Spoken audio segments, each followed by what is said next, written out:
that Raiders of the Lost Ark remake with the shot by shot by the? No, I've heard of it, but I never have seen Yeah, it. I've had the opportunity a couple times, and I thought, why not just watch the real thing?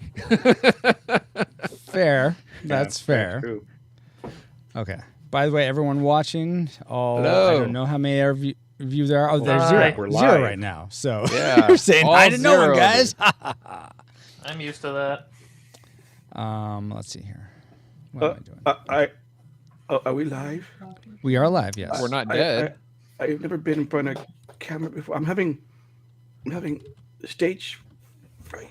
I'm sure you are. I'm sure Well, you are. Millions of people watching. Yeah, all the millions divided by zero. Wait, no, that'd be All it. zero You of can't them? divide. Well, no, you can't divide by zero. Well, you So can that multiply by zero. You can, Well, how come you can't divide by zero? I don't know. It's something imaginary or something, I guess. I don't know. Explain it to us, Ken. You're the engineer. Yeah, 2 + 2 = 4. There are 4 lights. Anything divided by 0 is infinity, so never mind that one. Okay, so it doesn't work. Oh, really? I thought it just wasn't a number. 1 I over didn't 0 realize doesn't it's work. It infinite. just never happens. But 0 times something is always 0. But I would imagine it would be. Hello, Ashley.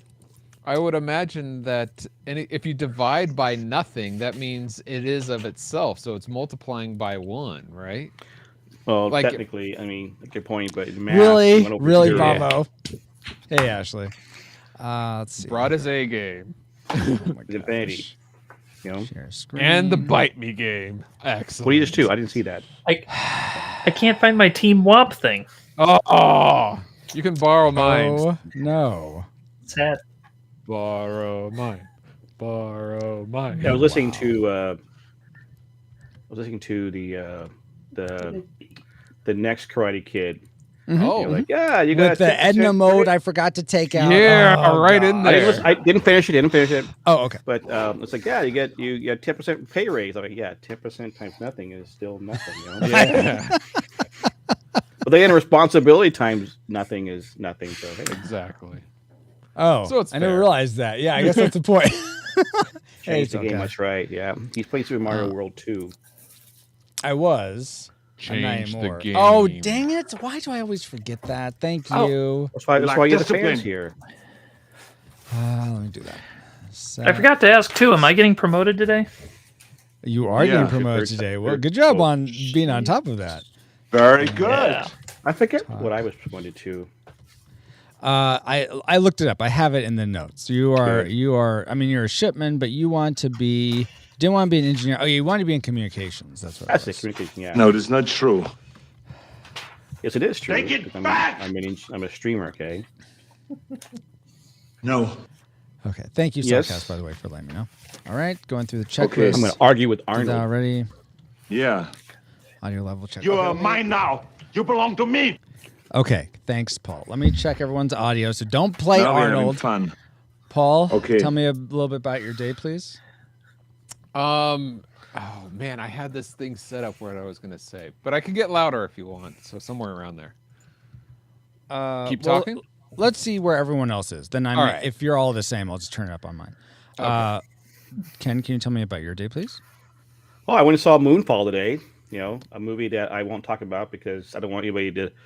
This is a different movie, Shay. You know, Is so. that the James Bond thing? Nope, No. Roland Emmerich one? That's the one. Roland That's Emmerich, Charles Moonraker. Holly Berry, and the guy from Game of Thrones. Okay, you know, Okay. the big guy, Uh, the fat guy.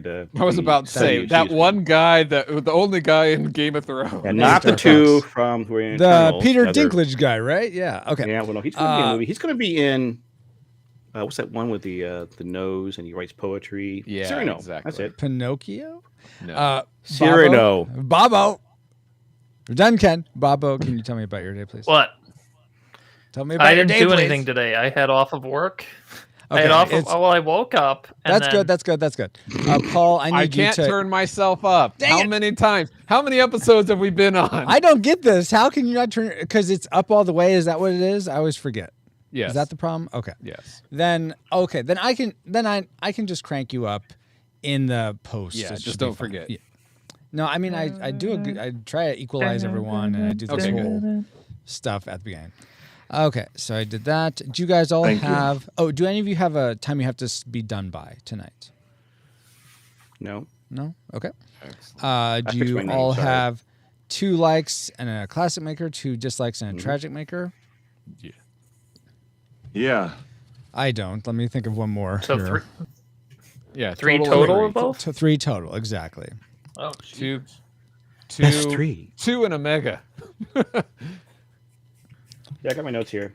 I'm all set. I'm all set to talk about the Naked Gun That's good. and How Firefly. Your day. I yeah, we really are doing- love guys doing Firefly. Yes, me too. Yeah. Let's see. Come on, think, Francisco. Well, let Do you me have an keep going. intro for Firefly? I'm just singing again. That's something I'm planning on working on this weekend. I've heard this song before. Sing it in Chinese. Ding dong, ching dong, ping pong. I can't do Chinese. That's my best impersonation of Chinese. Ding dao day. Yeah, exactly. I'm gonna get water. Those are all closed. Gotta turn that off. I'm gonna get water. That doesn't count. What? You have to have it to check it off. Do you chapstick? Did I any of will. you guys have a spiritual speculation? Ooh, I don't. No, I'm sorry. I could not think of anything spiritual except we should all be abstinent. Yes, that's a good point. Very good. Then Bobo, What? do you still have that 80s trivia from a while ago? Yeah, I can go get it. Yeah, how about we just do a game of 80s trivia I'm a police officer. instead of spiritual Were any of you guys speculation? alive in the 80s? Yes, we all were, Ken. I was alive for the entire 80s. I missed 1 year. And 8 Okay, months. I just said them. Yeah. I think Bobo's our age, maybe a little younger. You're 84 years old? Yeah, That wow, is that's amazing. He old. holds You his look age good. well. My I goodness. know. I mean, this year is my 40th high school reunion year. Wow, crazy. Wow. I You will don't be look right a back, day over guys. 40. You hold it well. Thanks. Appreciate that. I'll be right back. I'm going to get some water. All right. Oh my word. So Ken, have you seen the Clone Wars 3D? Not the 2D, but the 3D, No, that was a 3D one. the series Clone Wars.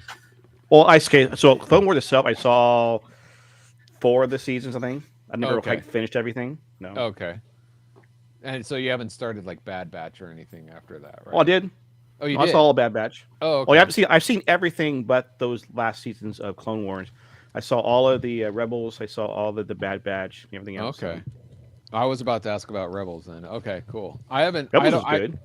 I've been debating just starting down that road or not, and I don't know if I should. The I whole was wondering Clone if you Wars thought- thing? Yeah. Well, the thing about Rebels, obviously, there are certain things that happen in Rebels. Like, what?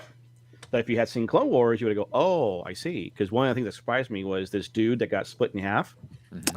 Where'd he come? Apparently, he Yeah. popped up in. Oh, I Clone saw Wars. him in Like, the what Solo movie. That's where he came from. Did he come from Well- Phantom Menace? That too, but then the other one was about what happened to Ahsoka Tano, right? And Oh, she was in Guardians of the Galaxy. that's right. No, wait, that's someone else. And the guy that got split in half actually came back in the Lego stuff. I watched all After Rebels all, and bits and pieces of Clone Wars. Oh, okay. If he could survive being cut in half, Qui-Gon could clearly survive being just stabbed. Yeah. Clearly. It was more of a Thanks. poke. It's just a poke, flesh yeah. wound. And then Samuel Jackson's character just fell. I mean, we all know that. So everyone who falls to their death is alive according to Star Wars. So we're waiting for him and Jar Jar to come back. Jar. There is no death scene. So anyone that does not have a death scene where they're not That's falling true. can come back. He was at the end Yeah. of. Yeah, he was there at the end, but we never saw him die. So whatever happened to him, he's not a Sith Lord. I don't care what people say. Right. Even though he has yellow eyes. Were you able to find it, Bobo? How many do you want? Whoa, Nice. jeez. 2 or Okay. 3. Yeah, just 2 or 3.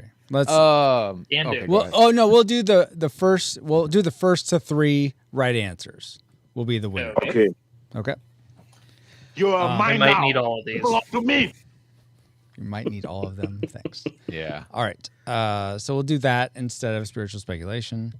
You guys okay. aren't new guests. So none of you guys Oh, picked did one you say either? did you say you had a spiritual speculation, Ken? No. Okay. I said just Yeah, be it had to do with abstinent. abstinence. Oh well, yeah, that's true. Yes, you did say that. I guess we could have that talk. That No! would be interesting. What do you guys think of Literally, purity in culture? In my email, I said nothing. Got nothing. Okay, or like that, I don't Good. read emails. Okay, let's see. I think I'm caught up with. So, chat. Ashley, do you think it was worth going through the Clone Wars? Not sure if I have it in you to complete it, so it doesn't sound good. I've heard. No, I think you should see it. Okay. You asked me that question. I've not seen it because I didn't want to see it. I just hadn't finished seeing it. Okay. Got it. All right, so I got that. But I'm got curious to that. what she says too. Yeah. She says she doesn't have it in it. She's not sure if she has in it to complete it. Okay. Oh, Sad. if I I think have I'm- in it to complete. Okay, I see. Yeah, I misread that. I think I'm ready when you guys are. So thumbs up if you're ready to start. Dude, we've been waiting for like ever. I'm sorry. We can talk about that post show, Paul, if you want, or Ken. You know what? That's not helpful. There. Then we will Okay. start in 5, 4, 3. Wait for it. Rewinders, I promise you, whoever scum did this, not one man on this ship will rest 1 minute until he's behind bars. Now let's grab a bite to eat and listen to this episode of the Retro Rewind podcast. Reflux capacitor, fluxing, crew, distinctions, scanning for The Naked Gun, 1988. Prepare to rewind in 3, 2, 1.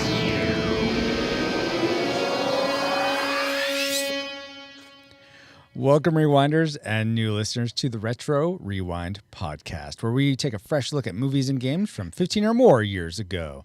I'm your captain of the pod, Francisco Ruiz, and I'm joined by your XO captain and mine. Actually, he's more of a lieutenant. And mine, Paul, the master interrupter Powers. I'm the captain. Hey, Captain, I got a message for you. I'm sorry, I can't hear you. Don't fire the gun while you're talking. Let me try that again. Add no mode. Dang it. Because I Good, 'cause forgot I that actually- part. I totally I- forgot about that part. I played Bravo. count it for one. Yes. One. I don't know if my timing was good because I accidentally pressed it too early. So maybe I Oh, should go okay. off. So do yours again. All right. Yeah. All right, ready? Yeah. Hey, Captain, I got a message for you. I'm sorry. I can't hear you. Don't fire the gun while you're talking. All right. Also, for this discussion of the film The Naked Gun from the Files of Police Squad, we welcome back aboard ship's communications specialist, Ken Cummings. Hey, Ken. How's it going? That bitch is. I'm sorry. Yeah, I'm going good. Yeah, like a gun. Let's go. Let's talk about it. Let's see whether it passed the Ken's- muster of 20 years of 88, 33. My daughter was born in 88, so hey, there you go. Ken's fourth and final appearance because he's being mean to the captain. Just kidding. Welcome back, Ken.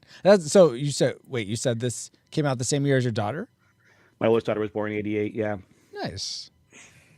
And then in addition, we are glad to have back aboard keeper of the VHSs, David Bobo Bobke. Welcome back. Thank you. Yes. Good to be back. Still have the VHSs in good shape. Awesome. And Dave, this is your third time on the podcast, so you have now earned the rank of shipman. Congratulations. Thank you. Thank you. What part of the ship would you like to serve on? That's a good question. I haven't really considered where I should be. I don't know if archives are a thing. Maybe I should be there. Yeah, we have We have the archives and historians. Yeah, the historians. Yeah, I guess maybe that's where I should be. Okay, Yeah. I think Celeste Mora heads up that division, so you can serve alongside her. So good job. Good. She can take the written stuff, and I'll take the The video old stuff, I guess. Fantastic. Fantastic. I mean, I heard there was a opening in communications, but okay.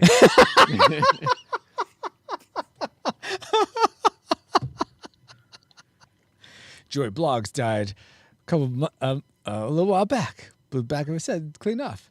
Oh, so is his job open? That's a little foreshadow for later. Anyway, now that you've had a quick flyby of who we are, Paul, can you give us a quick overview of the production specs for The Naked Gun from the Files, a police squad? All right, The Naked Gun came out in 1956. Oh my gosh, This Paul. Western runs an hour and 9 minutes. It was directed by Eddie Dew and Paul Landry. That's Uh-huh. good. Written Yeah. by Jack Lewis, Ron Ormond, and Guy Tedesco. With Okay, lead yeah. stars being Willard Parker, Mara Carraday, and Barton McLean. All right, you ready Okay. for the production specs? Or are you ready for the box office? Yeah, we're ready for the trivia? box office for this 1950s Naked Gun. Yeah, let's go. All right. So the Naked Gun was made for about $8, and it went on to gross about $12. Wow. Now we know okay. we're up. Yeah. Paul, Yes. we want the 1988 The Naked Gun, please. Oh, wait. Okay. Let's see. The Naked Gun, the Files of the Police Squad from the Files, that one? Yes. I think that's that what you one. said earlier. Sorry, I wasn't Yeah. paying He attention. did. So that would be the title to look up, I guess. Yes. All right. Yes, okay, thank you, Ken. that movie is a Christmas movie because it was released December 2nd of 1988. Oh, yeah, totally a Christmas movie. Yeah, it runs an hour and 25 minutes and is rated PG-13 for some weird reason. I don't know. Maybe we'll talk about that later. It was directed by David Zucker, not Zuckerberg, and it was written by Jerry Zucker, his brother maybe, and also Jim Abrams and also David Zucker, with lead stars being Liam Neeson, what? Leslie Nielsen, Priscilla Presley, and the quarterback O.J. Simpson himself. No comment. The music Not the quarterback, composed- by the way. Okay, was a running back. All right, Did Paul say quarterback? no, I don't think he follows the tennis. No, I don't. Go sports ball. No, Continue, sorry. Paul. Apparently, there was a comment, just not by me. The music was composed by Ira Newborn. And now, are you ready for the box office trivia of The Naked Gun, The Files of the Police Squad? From the Files of Police Squad. Yes, Sorry, I'm ready. The Naked Gun, from the Files of the Police Squad. Thank Yes. you. Period. Ken and Bobo, are you guys ready? Oh, yeah, I'm ready. I guess. All right. And people here in chat, feel free to chime in as well. Paul, go for it. All right, The Naked Gun, from the Files of the Police Squad, was made for about $12 million and earned about $140 million in the box office kidding me? worldwide. That's fair. That's fair. Not bad. Yeah. Given this and the fact that it was released theatrically in 1998, how high in the box office do you think 88. it ranks among the movies released theatrically in 1988? Yes, not We'll 1998. go for the top 50. 1988. Top what? Top 50. 50. Top So, Ken, Okay. go ahead. What's your guess? 43. 43? I didn't want to Bobo, take Bobo's number. 42. Yeah, because I always have to take 42. I feel like I get two numbers because I got to go 42. I'll go optimistic and say 7. 7. Okay. I'm And going to 42. guess 15. In chat, we have Cardinal guesses 27. And Ashley guesses 36. Paul, where did it actually end up being? According to the-numbers.com, The Naked Gun Files from the Police Squad came in at 13. 13. Oh, look at Captain that. wins. Wow. Who was Barely. the closest to that, I wonder? Almost Bobo.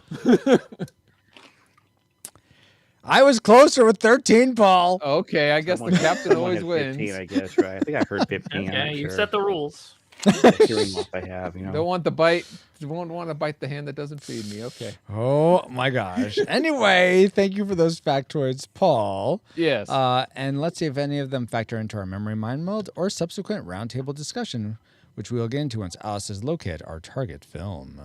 Alert! Alert! Approaching target. Spoilers incoming. Establishing analysis vector. This is the Police Squad. Leslie Nielsen, O.J. Simpson. This is not the Police Squad. Priscilla Presley, Ricardo Montalban, Mikhail Gorbachev. I knew it. And Reggie Jackson in his first dramatic role. The Naked Gun from the files of Police Squad. Everyone should have a friend like you. Rated PG-13. Starts Friday, December 2nd at theaters everywhere. But does everyone have memories like that? I don't know. I guess we'll have to find out in our Memory Mind Meld synopsis for The Naked Gun. From the files of Police Squad. Yeah. All 6 episodes of that. Who is Leslie Nielsen? Oh, don't call me Shirley. Wait, that was an airplane. And wasn't this movie, but resulted in Leslie Nielsen joining Police Squad in color, who is now a police officer along with O.J. Simpson. Leslie Nielsen falls in love with a redhead, Mrs. Elvis, or maybe it was Elvis's daughter.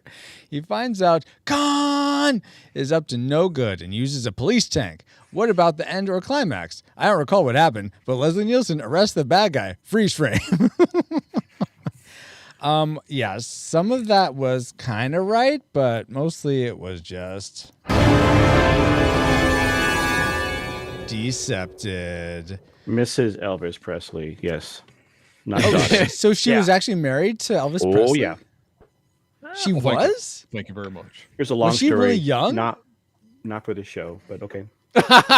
Okay. Based on those memories, as flawed as they were, what rating did they lead you to predict for this film before rewatching it? Classic, nostalgic, or tragic? Let's start with Bobo this time. I predicted classic. Classic. All right. Ken, how about you? Classic. I'm pretty sure I watched this back in '88, but then my memory doesn't hold much anymore these days. But Fair. I mean, my oldest, I was born that year, so possibly watched it. Classic, I said. Classic prediction. Okay. Paul, how about you? I predicted tragic. Ooh. I other side saw. of the I haven't spectrum. seen this since like the late or the early '90s, so over 30 years. And I remember liking like Hot Shots better. So Yeah, that's I'm sort of in the same camp, but not as quite as like down. look, in the I had gutter no as you. desire to watch it again, so I predicted tragic. Okay. I predicted nostalgic. I remember thinking it was fun at the time, but like you, Paul, it's been like at least 30 years since I've seen it. Yeah. So it'll be interesting to see if those predictions come true. But first, let's get into our discussion of the things we liked most about The Naked Gun from the files of Police Squad. Let's spin up our best 3 things. And let's start with Ken this time. What's one thing you liked about The Naked Gun? Leslie Nielsen. Leslie Nielsen. Yeah. All right. He, it's one of the things when you go. I mean, I first saw him. I think it was an airplane, obviously, like the late '70s, right? And you think about him being this comedy guy, right? Yet before that, we start looking at his older stuff. He's not. Like, wait, what? And he was like, Yeah, I didn't Forbidden know he Planet. had a career before he did comedy, and he was just a almost perfect straight man Yeah. the way he did, right? So I mean, I said Leslie Nielsen was so perfect in the role. Yeah. Nice. Bobo, did Leslie Nielsen make your like list as well? I may come back and mention Leslie in a little bit. Yeah, he wasn't that good. I agree. So what was something that was on your like list? Another thing, actually, that I particularly enjoyed right from the get-go was the opening with the car driving during the opening credits. Yes, Oh, right. And yes. Going onto the sidewalk, ending up on a roller coaster. It Yes. was just tremendous fun and put me in a great mood for the rest of the movie. Yeah. And I loved the engine. I was imagining, okay, so if I was a filmmaker, how would I do this so that would fit through doorways and still make it look like the top of a police car? I imagine it was some like high cart that was just able to fit through doorways and stuff and had the rotating light on it. But yeah, I thought that was just so whimsical and fun. That made my like list as well. Paul, it sounds like it did for you too. Yeah, that was I put look, if you're gonna waste my time with credits like most movies do, this is a good way to do that. It was Okay. a nonsensical, fun way to do credits. Yes. Well, Paul, what was something? It started off as got good, and then from there on in, We'll see. We'll see. We'll see. But I'm gonna actually just sort of alluding to what Ken just said, but also carrying off of that opening credits with the light. I also really enjoyed the theme for the Naked Gun. Yeah, the music. Yeah. Yeah. I thought that was just fun. It felt detective-y. It felt fun at the same time and comic-y. So I definitely liked that theme. It had the jazz, almost like a Pink Panther kind of. Yes. flow to it. Yeah. Exactly. Paul, let's go back to you. What's something else you liked? So I put for my number 2 was the humor, especially the wordplay humor. So just the different puns, and I have about a 30-second snippet of some of my favorite lines right here. Lieutenant, the feeling is mutual. Cuban? No, Dutch-Irish. My father was from Wales. He's in the intensive care ward at Our Lady of the Worthless Miracle. Same old story. Boy finds girl, boy loses girl, girl finds boy. Boy forgets girl, boy remembers girl. And girl dies in a tragic blimp accident over the Orange Bowl on New Year's Day. Good year.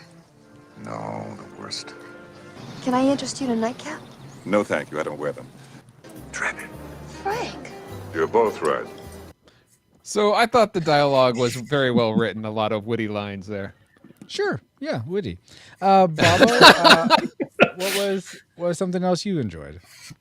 Actually, the second thing I have on my list is the writing. And I grew up with some of this kind of stuff in the house and my mom still does this where she'll like offer me a sandwich or something and say sandwich, and I'll say yes, it is. Yeah. So, the writing's absolutely phenomenal. You know what? That is very reminiscent of the airplane humor of like Don't Call Me Shirley. I need something. What is it? It's something. It's this thing, but that's not important right now. That whole sort of plays with your expectations for what the answer is going to be type of humor, and that had its comedic element for sure. I can see why you guys liked it as much as you did. Ken, did the Ryan make your like list as well, or was there something else you enjoyed? But it should have. I mean, yeah, you guys are right. Okay. No, I had written down the Jane and Frank love. Oh, the romance between the two. The whole, it's sweet. It is. Sweet. The fact that these two lost souls are wandering in the ships in the night and they meet each other. Anyways, yeah. Yeah, I like how they played it straight for the most part between the two. Yeah, and you know what? I did enjoy in a way the whole something tells me I'm into something. How they sort of made that as a music video, even with the thing about the card at the end. I thought that was fun and cute. I don't think this made my dislike list, so I'll just say this here. Them spraying each other. Like with the ketchup and mustard and then spraying the poor guy. I'm like, how's this funny? That poor guy. This is not cool. I thought it was funny. You're being mean. So he laughed, right? He started laughing too. Yeah. He was having a good time. Come on. Oh, I don't remember that. I remember him not feeling good about it. Okay. Then comes the lawsuit. Yeah. Exactly. Anyway, now let's get into the things we liked most. Our classic makers for the Naked Gun. I'm going to swing to Bobo this time. What's your favorite thing? I'm going to swing back to something Kennethan said, and that's Leslie Nielsen. Okay. Is not the same without Leslie Nielsen. That is very true. Yeah, it's.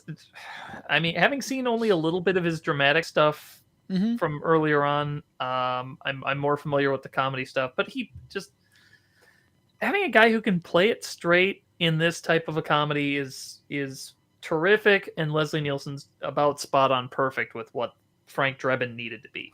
Yeah. I could see that. Yeah, it would be hard for me to picture anyone else in that role, for sure. I'm curious though, given that, if you, and this could be for Ken as well, since you really liked Leslie Nielsen, if they were to reboot or remake the Naked Gun today, who would you think would make for a good? And Paul, you could answer too. Who would make for a good Leslie Nielsen or Frank Drebin character? Does anyone come to mind for you? Wash from Fire. Like the actor. Alan Tudyk. Alan Tudyk. Alan Tudyk would be great. I could see that. Yes, totally. That's hard to beat that one. Yeah.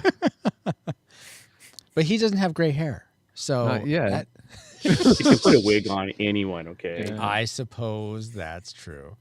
Bobo, anyone coming to your mind? I don't know who acts anymore, so most of my favorite actors are dead or should be. So, All right. I would have said Steve Martin, but then look how the Pink Panther series came out, so not him. Part of me thinks Jeff Daniels might be good in that role too. Yeah. Yeah. Anyway, Yeah. that's See just for that? funsies. So that is your favorite, Bobo. Ken, what was your favorite part of The Naked Gun? You know, I wish I'd put down writing, but I put down sight gags. You know, Oh, okay, yeah, it's just yeah. one of the things. Yeah. It's like one of the things where it's like I just noticing. Oh my gosh, so many sight gags. Okay, doesn't necessarily make it better, but it was good. It was finding all the sight gags, and he also mentioned all these Easter egg things. So it's like literally the small things they would put in there. Yeah, you yep. can see right. The biggest one I liked, the one that got me the most was each time he parked his car. Bumped into He didn't run anything. And the very last time after he parks it, the airbag comes out. Yes. Right. And it starts running away from him. He's like, something like, you know, They don't start get that shooting license him. plate? Who cut the car? Yeah, it's like, but the sight gags I thought was the best thing. But then guys, you guys are right. You are correct with the writing too. You know? Don't go that far.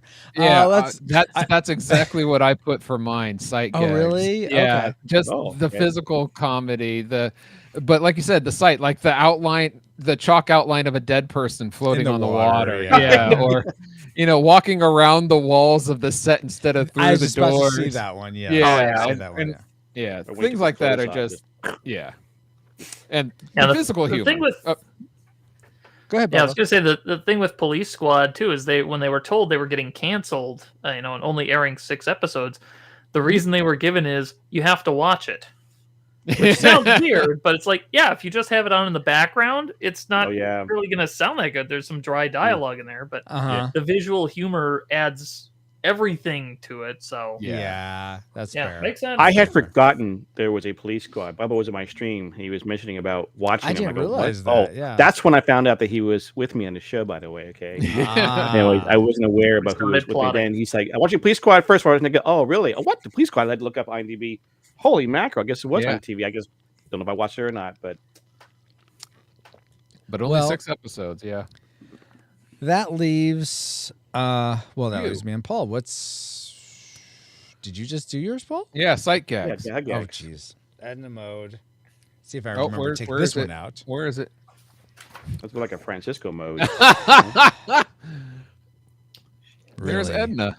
Really high oracle, by the way. Since we're in Edna mode, but now yes, okay, Team 1. Thanks, Paul. End of Edna mode. That leaves me then, guys, with my my classic maker, excuse me. And I like the Weird Al cameo. I like Yes! that he came out on the Oh. plane.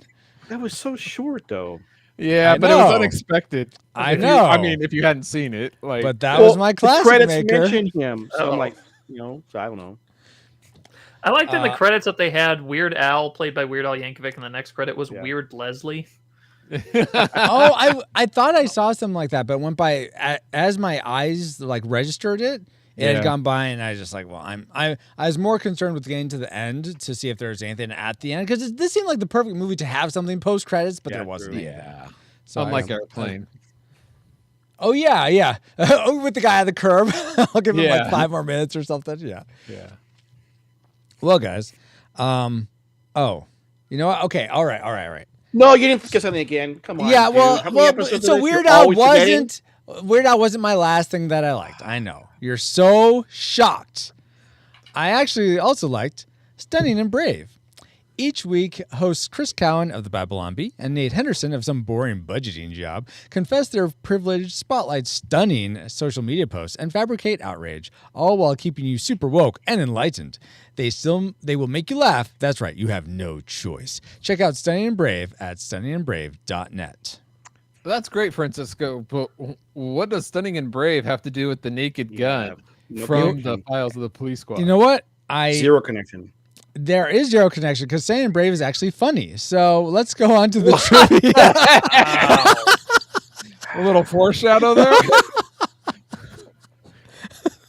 Let's Wait, get to you the don't like Monty trivia. Python? Let's get Why into the would trivia. Let's get into the trivia of the Naked Really Gun from the good files of movie, Police Monty Squad. Python. Oh, Did you all realize that the device that induced characters to accept commands to kill someone, like his little watch device thing, is similar to the parasitic life forms in Star Trek II: The Wrath of Khan, which also made who was it? Chekhov, and the other the other guy do the things that they're trying to get him to do. And Ricardo Montalban was, of course, played Khan, so he's the villain in both these. He played Ludwig, for those keeping score, in The Naked Gun. Or Ludwig, depending on the pronunciation of the character. Fine. So I thought that was a fun bit of trivia. My question to you guys is, what would you consider to be the most ingenious ploy an antagonist has used to try to get their way in a movie? Let's start with Bobo this time. Had to start with me, huh? I was trying to think of this, and then I came up with something, and then I conveniently forgot, just like you forget that ad every single week. It's probably something from an Ernest movie, though, so, it wasn't going to be that good an answer anyway. I wrote it down. Well, okay. Well, then what was yours, Ken? Well, so mine was more recent because I finished watching Reacher. Okay. Oh, Reacher. So I don't know if I want to say anything because it might be a spoiler. Okay. Yeah, the series on Amazon or one of the movies by Amazon, Tom right? Cruise. Okay. No, not the top. No, not the Tom Cruise better one. movies, This but is the more series on realistic Amazon. one, right? Okay. Thank you. So it's just the way they did it, the way they got the person to do something. I thought was that's a unique way of doing it. Because when you asked the question beforehand, I'm like, wait, where? Oh, wait a minute, I just saw it on Reacher. Okay, but okay. My biggest fear, I don't want to say anything because then people might watch it and spoil some things. I appreciate that's fair. that. That's fair. How about you, Paul?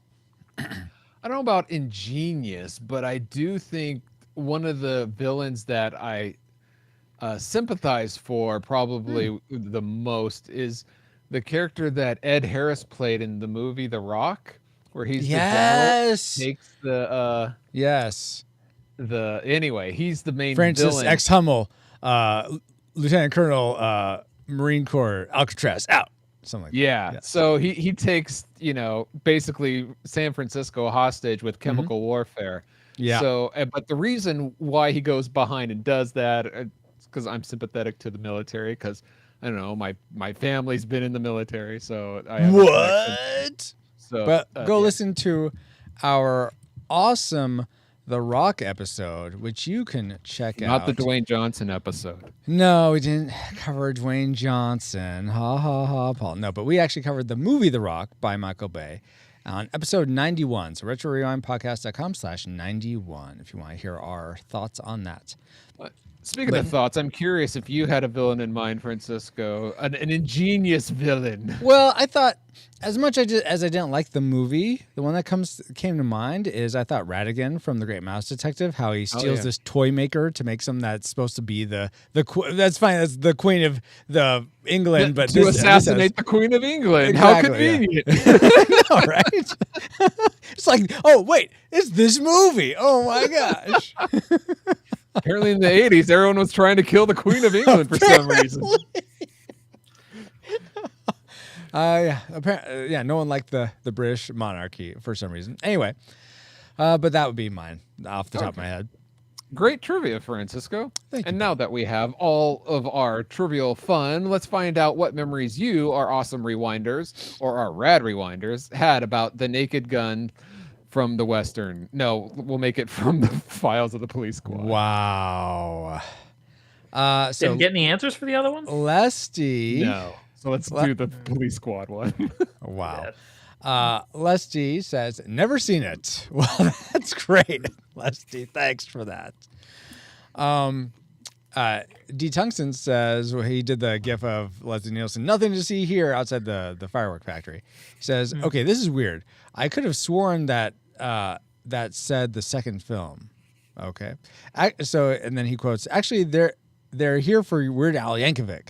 Was the first thing that came to mind, but I think that was in the second or third one. No, it was in this one. I did have all three movies on VHS. I also remember some not safe for work bits from the series of movies, along with the incorrect bunch of bombs in the air from the national anthem, and of course, nothing to see here. Yeah, indeed. So I have this up on the Discord, Paul, if you just want to go back and forth. Okay. I was wondering, but that's okay since we didn't hash this out before. I was going to do this, but something came up right before I was going to do it. Would it be an Edna mode? Yes, Edna mode. That's 3 for you people. Oh my God. Wow. Why is this taking me so long to get there? It's in the discuss anything, then open up the thread. Yeah. So you have Cardinal with the Queen's perfect I have pitch. Cardinal. Okay. Yeah. Cardinal Paladin says the Queen's perfect first pitch. Indeed. And D. Tungsten also says, oh, yeah, and I forgot to mention O.J. Simpson saying saving a baby or something. Did he save a baby in this one? Not this one. Okay. All right. Drew from the Cellcast quotes Frank. It's the same old story. Boy finds girl. Yeah, we already said that. Yes. The whole quote Paul already quoted in his little splice. That ended on the good year? No, the worst. Yeah. But yeah, that's a good line. Then D. Tungsten says, is this some kind of bust? I think that's from the third one. Is it? Okay. You're getting them all confuzzled, D. Tungsten. Yeah. My gosh. Well, anyway, thank you for submitting your memories, guys. By the way, we've transitioned our memories from Facebook and Twitter to Discord. So that's where we ask for memories pretty much the day before we're going to record. Excuse me. So there is where you can post them. Just in the Discuss Anything, I usually will start a thread that has all the what you remember about the movie or game. Oh, I see the thread there. Mm-hmm. You know, what interesting was I was watching this film. The first scene you're seeing is OJ sneaking around, right? Mm-hmm. And I'm thinking, oh, this is where he learned. Wow. He's trying on that glove. Oh my word! Hey, it didn't fit. You must have quit. Anyway, thank you for sharing those memories, guys. Now let's get into the things we thought was the worst things about the Naked Gun. Let's spin a bar. Worst 3. And I'm going to kick things off with I sort of alluded to this already, but I missed it. No, actually, I'll go with this one first. Are you sure about that? Yes, I'm sure. Actually, let me think about this one now. Oh my gosh! Wow, make his mind up. Must be all bad, right? Yeah. Which one do you hate worse? Exactly. Yeah. I'm gonna go ahead and update the bite meter now. You know what? Whatever. So I remember this, even watching this as a kid, and it still pained me this time. Seeing the lionfish bite his nose and pulling it off and seeing it all bloodied, that must hurt so much. Because I've had pimples and stuff on my nose that just really hurt, and so I sort of extrapolated the pain to be even worse if there's these tiny daggers in your nose. And to pry it off, it just seemed like it was the worst. It triggered a flashback from your PTSD. Apparently, yes. Wow. Yes, I was triggered by. So sorry to hear that, Francisco. Thank you for your sympathy, Ken. I appreciate that. So that's something I didn't like. Ken, what's something you didn't like that I could be sorry that you experienced? This movie. That condom gag just fell totally flat with me. I was just yeah. Well, let's practice safe sex. And next thing you see, they're in these full-size condoms with a big, huge bag. I'm like, that. I don't care. Even back then, it probably was stupid, right? I don't know. It was just I thought I felt flat. I just hated it. Okay, totally fair. Yeah, I thought that. You didn't think the noise they made when they fell over was funny? No. I was so put off by the thing, I didn't even hear the noise. But okay. But they came in these huge packages. How fun! Yeah, I know. Were they carrying that in the back pocket? Oh my god! No, she has a stack of them in her closet. Wow. But they were at her place. She practices. No. Weren't they at his place? Maybe they were at her place. I don't remember. It doesn't matter. Who cares? After a whole day of knowing each other. Let's see. Let's go to Bobo next. What's something that fell flat for you?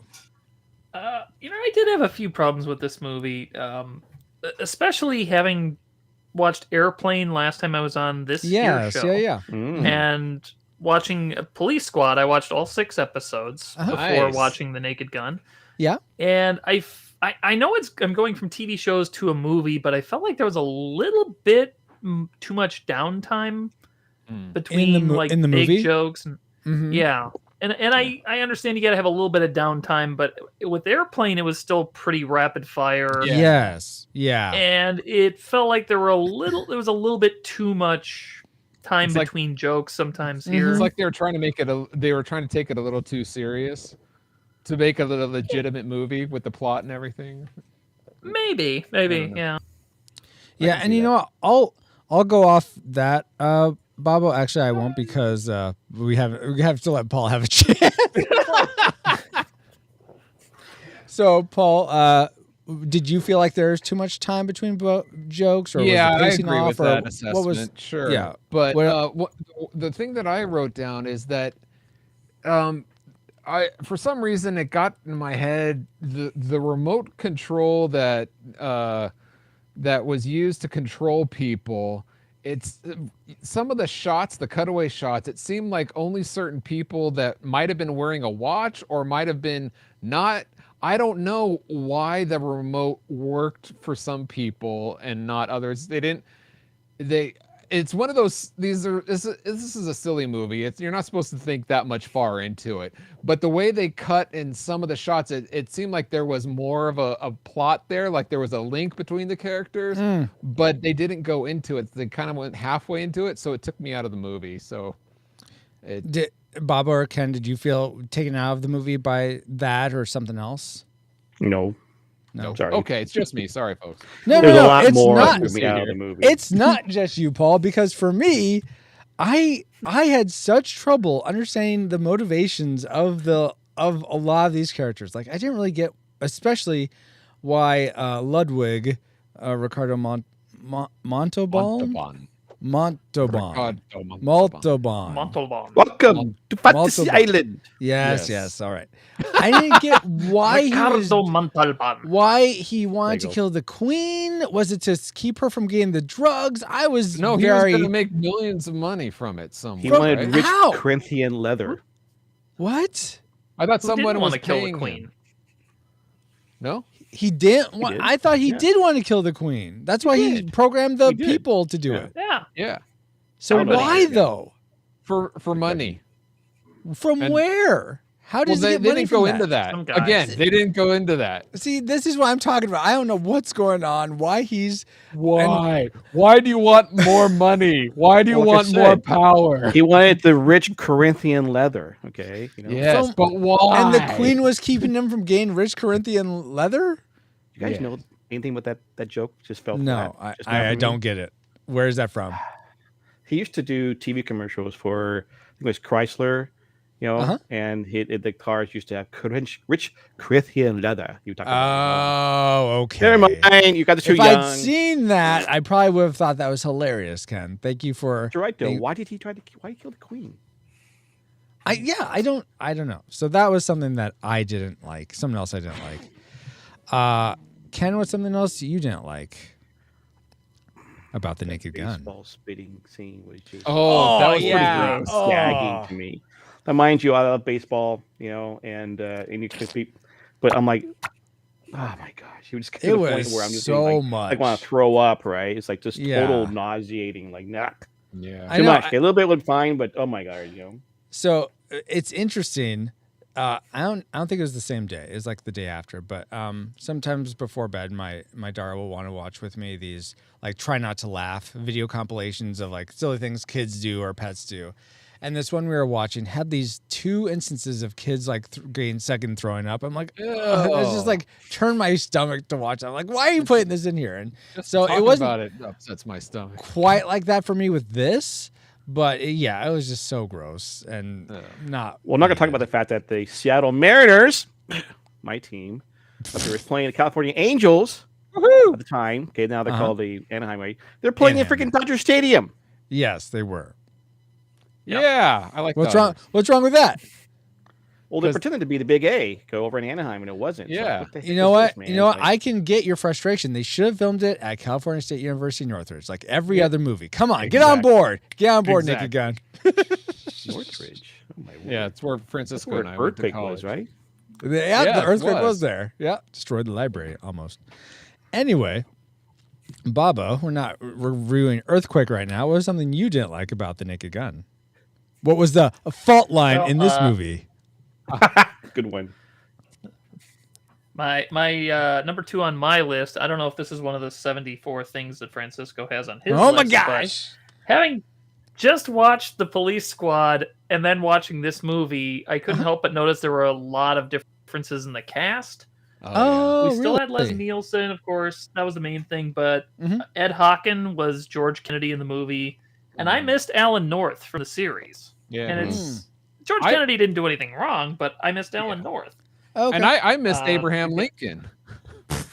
Yeah, Abraham Lincoln. There's no Lincoln. I miss William Duell. William Duell, the Johnny the Snitch, who they kind of did a variation on that joke where, what do you know about such and such? I don't know nothing. Yeah, well, maybe Mr. Lincoln will refresh your memory. Oh, yeah, They still did a variation on that, but I miss Johnny the Snitch. Johnny the Snitch was one of my favorite characters from the TV show. So Oh, that I don't was know like if a he wasn't regular or available, so they something? just decided not to do it because of that. But Got it. yeah, I was missing people from the TV show. Yeah, I going off that, I also, and I hope this isn't also one of yours. I missed some of the sight, the sight gags, some of the what do you call it, running gags from the TV show, like being still, like the freeze frame, that kind of thing. There were several of the gags from the TV show that I missed on this as well. That's a bonus. So you had watched the TV show as well, Paul? Yeah, not recently, but like a couple years ago, I did. Oh, okay, cool. Yeah, gotcha. Well, then, what was something? So, was that your second dislike? No, Paul, or? Okay. my second one was going very similar to Ken's earlier one. Is I'm gonna go ahead and throw down the prude card, and that's basically the sex jokes. I mean, A lot of them, I know. I think they're personally, I think it's funny, but there are several scenes, a few scenes, I should say, that I would feel uncomfortable watching this with friends or family in the same room. So that's fair. That's going to be a dislike for me. Okay. Well, I mean, sort of going off of that, let's go into our tragic makers, guys. And for me, I'd say not only did the sex jokes not work, I feel like most all the gags in this, whether it's it made you gag. gags or or funny lines, quote unquote, I just thought I was honestly just sitting like this the whole time, just like. For those listening, I know you can't see my face, but just pretty much expressionless, just like, yeah, okay, keep going, all right. And that I like pause. I didn't fall asleep during this movie at all, but I was like pausing it, and very often like, how much longer? It's that much longer still? Oh my gosh. Okay. Would you say this was slow and boring? If I had that sound cue, I would. Oh, but, too bad. But I'm here. It's slow and boring. Thank you, Paul. Yeah, I mean, I wouldn't necessarily call it boring per se. More confusing, slow and confusing. But yeah, I didn't find it funny. I may have slightly chuckled once, but that's about it. So for a comedy, it certainly wasn't my style of humor, and which is weird because it's the same people that did Airplane, and I remember laughing in Airplane, and like you said, Paul, I feel like it's also similar to what's in Hot Shots and Hot Shots Part 2, and I remember liking that a lot. So I don't know why this didn't land. The difference is that this is slow and boring. All right. Yes. Okay. Beauty. Thank you, Paul. So that was my tragic maker, but I know you guys seem to like the humor a lot more, so I'm curious what your tragic makers are. Let's go to Bobo this time. Okay, for podcast listeners, when Francisco said I was just like this during the movie, he did his own version of the freeze frame gag that came at the end of Police Squad. Yes, that's true. And I mentioned this because having just watched Police Squad 6 times, and they have the freeze frame gag at the end of every episode, and they're all hysterically funny. Yeah. How do they not do it in the movie? You know what's weird is I saw a trailer for this, and they did the freeze frame in the trailer for this movie, but not in the movie. Seems like false advertising. Come on. See, I think even for someone who hadn't seen Police Squad, like I haven't seen it, I think that would have been fun to have seen stuff like that. It's because I think reading the trivia, they don't do a real freeze frame, right? They pretend to freeze. Yeah, is that what it is? They just stand perfectly still. Yeah. One of my favorite ones from the show is they do the everybody stops moving, and there's a chimpanzee in the back, and he starts hopping from desk to desk and grabbing folders of papers and throwing them all over the place. That And seems very it's fun. hilarious. I love Yeah. it. Okay. And it's See? like I like Herman's Hermits at the end, but I mean you could do the gag with Herman's Hermits playing. Come on. Yeah. So I totally get that. Bobo. Ken, what's the thing you hated most? Was it that it didn't have a freeze frame gag or some other thing that was missing? The acting was rather wooden. Okay, you know. I like George Kennedy. He's been around for a long time, right? But the captain, or not the captain, but the head of police squad. Yeah, I thought he was the most engaging of everyone. Right. I wanted to see more of him. Right, yeah, exactly, because he's a classic actor. But and the stunt doubles were just so fake. Yeah, the rag dolls. I mean, it's not just that. It was a fight scenes, right? There's like a scene where you see the back of these Nielsen or Frank Durbin's head, right? And you know it's not him. It's just not him. Okay, it was in the apartment, right, where he's doing all the flips around, like a room to find out who's in his apartment. You know, yeah, to find out that it was her, right? She was there. You know, like that is just totally fake. You know, but I thought it was fun when they riffed on that, and like Carlo Montalban is carrying up a sex doll up instead of the girl. Like it's obviously not her. Yeah, it's like, right. Yeah, they had fun with it, but it just took you out.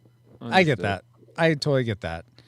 For me, those things were. I knew what was happening. I could see how the stunt double would like go behind the bed or the chair, and then Leslie Nielsen comes out, and I thought that was fairly seamless. But yeah, I could definitely. It was hard for me to suspend my disbelief that was actually Leslie Nielsen doing that. Yeah. All right, Paul. How else would you do that? Let's end with you. What was your tragic maker for the My- Naked Gun from the Files of Police Squad? Oh, not the Western. Okay. Well, probably the same thing is basically what some of you had said before. I put down the pacing. Like Bob was saying, like the times between the jokes. Yeah. And like what you said, you're like, how much time?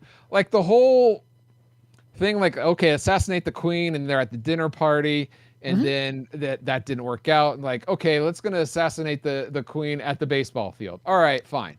So you already tried to assassinate her once. The baseball field, okay, let's get it, go. There should be like 5 minutes left of the movie. No, that baseball scene just keeps going and going and going. It's like the pacing of this is just off, especially for a comedy.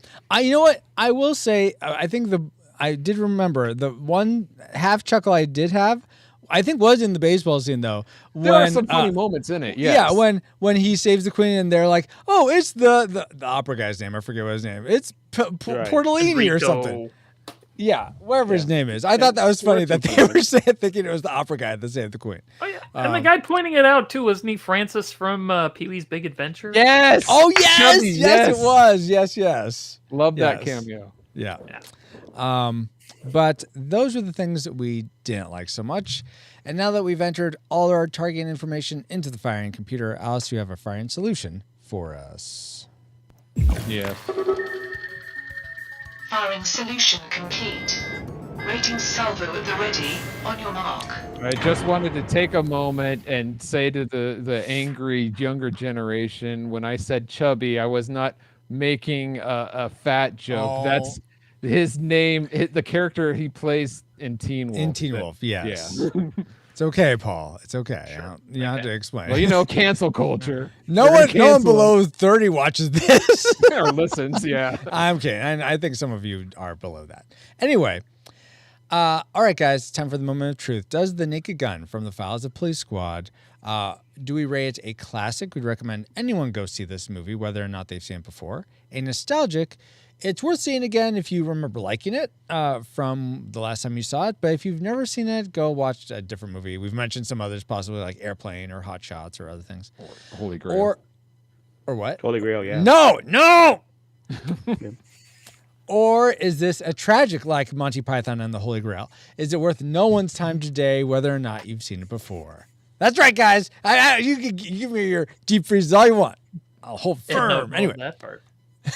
Let's go to Ken first. What's your final rating for? I'm still shocked when we did that Star Wars one for the Christmas special, right? I'm like, this is the worst thing ever. And you're like, no, something's worse than this. I go, what's worse than this? And you go, the Holy Grail. I'm like, what the? That's right.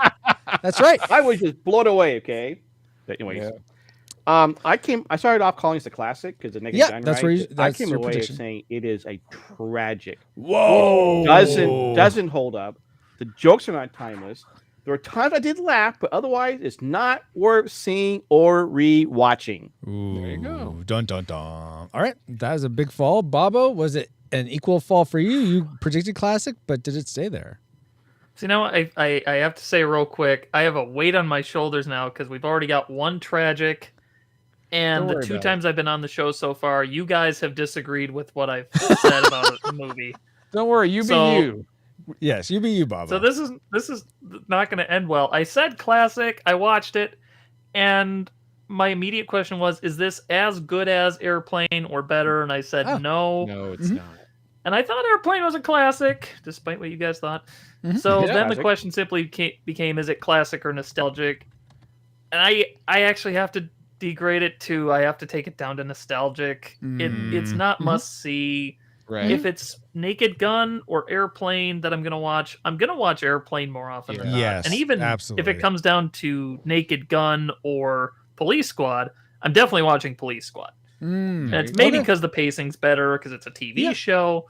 Yeah. But yeah, so Is nostalgic that for what me. ruined it? Still, If you had not watched Police Squad, would it have been? Oh, would that's a good you kept question. it as a classic. I mean, I think you watched Police Squad, which made you liked it better, and then you're like, well, darn, the movie wasn't as good. So yeah, What do you think? I feel like it came. I feel like it came down. I think I would have come to the same conclusion, but I can't say for sure. fair enough. But I think that's actually an awesome perspective because I think a lot of people that could potentially like this movie would have been people that watched Police Squad. So it's good that we have All that. seven of them. Yeah. Yeah, to have that perspective of someone who had watched Police Squad. And by the way, if you want to listen to our review of Airplane, it's retrorewindpodcast.com/228.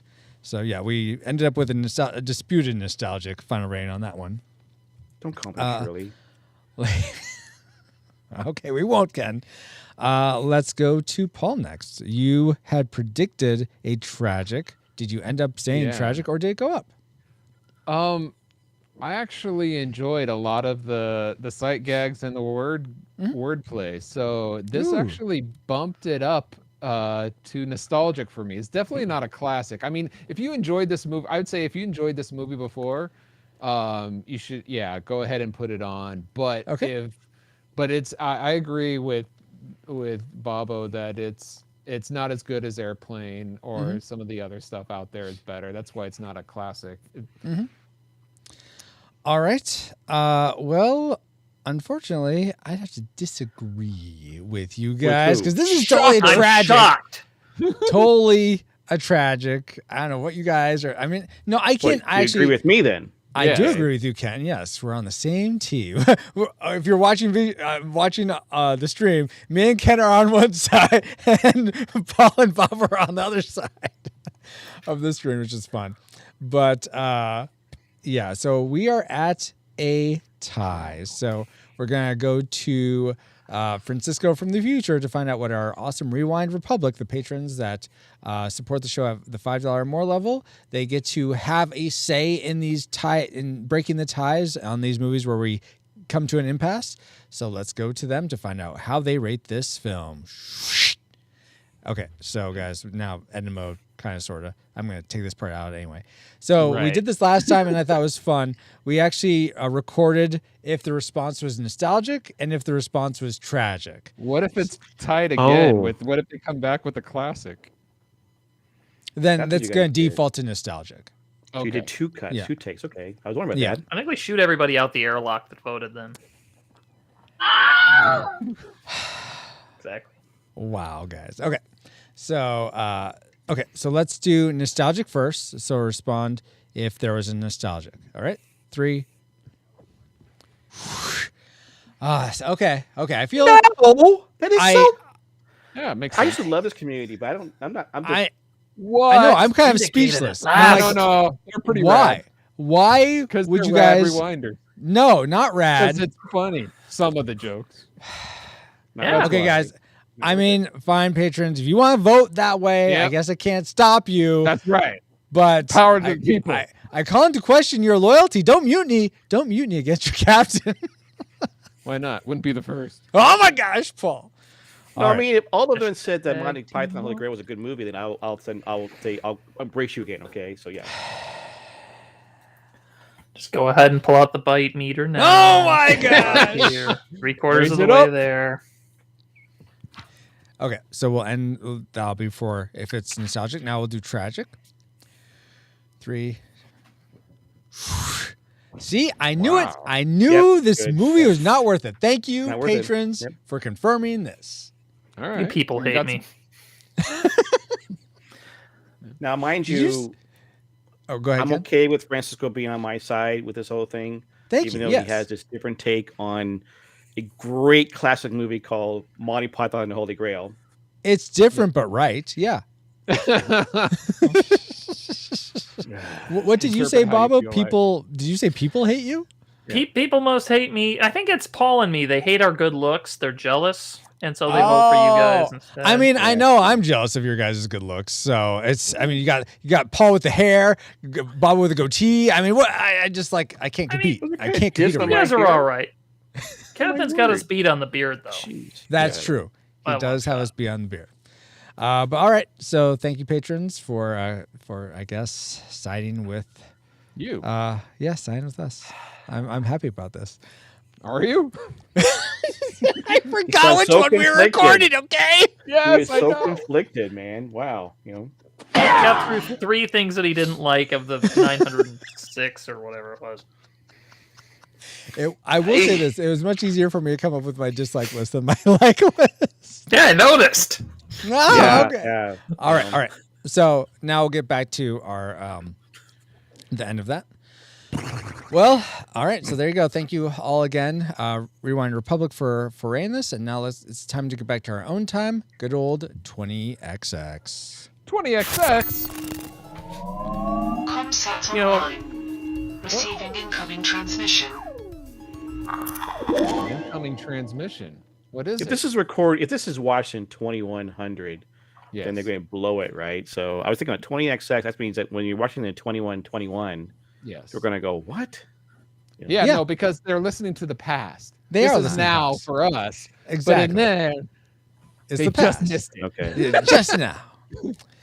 And You have speaking to of go now, back it to go feels forward. good to be back, but we wouldn't have been able to travel back to 1988 to begin with if it weren't for our amazing reflux capacitors, namely Jared Holzhauer, Deborah Powers, Brian Keating, Patrick Hicks, LJ Lowry, Chris Cowan, Geek Devotions, The Untold Podcast, James Kennison, Drew of the Cellcast, Ashley Cronenbitter, Pastor Dewston, Kennethan, he's right here, Redeemed Otaku, That's Our Bob, oh, he's here too, Josh Adams, D. Tungsten, Andy Lewis, Jeff, The Dapperman Reviews, Tony from the Retro Days, Mr. Lost, Daryl Hafner, and Rosie, in addition to 9 other awesome patrons as well. Thank you all so much for keeping the gigawatts coming. And if you want to help us keep flying for as little as $1 a month and get bonus content for your generosity, head over to retrorewindpodcast.com/support to start. This stream is sponsored by PaulJPowers.com. And while we're thanking our people, we also want to give a big virtual naked hug to Ken Cummings and Oh, my David naked Baba hug. Bobke. We'll leave it there. Thank you Wear for the supporting condom. us with your thoughts on the Naked Gun, from the files of the police squad tonight. Let's go in alphabetical order and start with David Bobko Bobke. Where can people find you online? Is there anything cool you got going on that people should know about? No. Excellent. No, you can go to pauljpowers.com and look for me there. You won't find me, but you can look. Yes, I And- agree with that. Yeah. It's like an Easter egg hunt for a Bobo. Yes, I like Yeah, it. you'll find if you click enough links, you'll find them. And Oh, then heck yeah. we also have Ken Cummings. Where can people find you online? Is there anything cool you got going on? Yeah, always. I'm Kenneth on Twitch. You can find me there. I stream a lot of times. I do train games, other stuff, and playing Lost Ark. I also do a Trinity MMO show with my friends Jaziel and Solomon Saturday night. So if you want to watch us, we're doing that. I was listening to your Mario Brothers one, right? And you were singing Mario all 3? the names. Singing all of them. Like that was kind of fun. I was hear my name sung, so it was kind of cool. All right, here you go.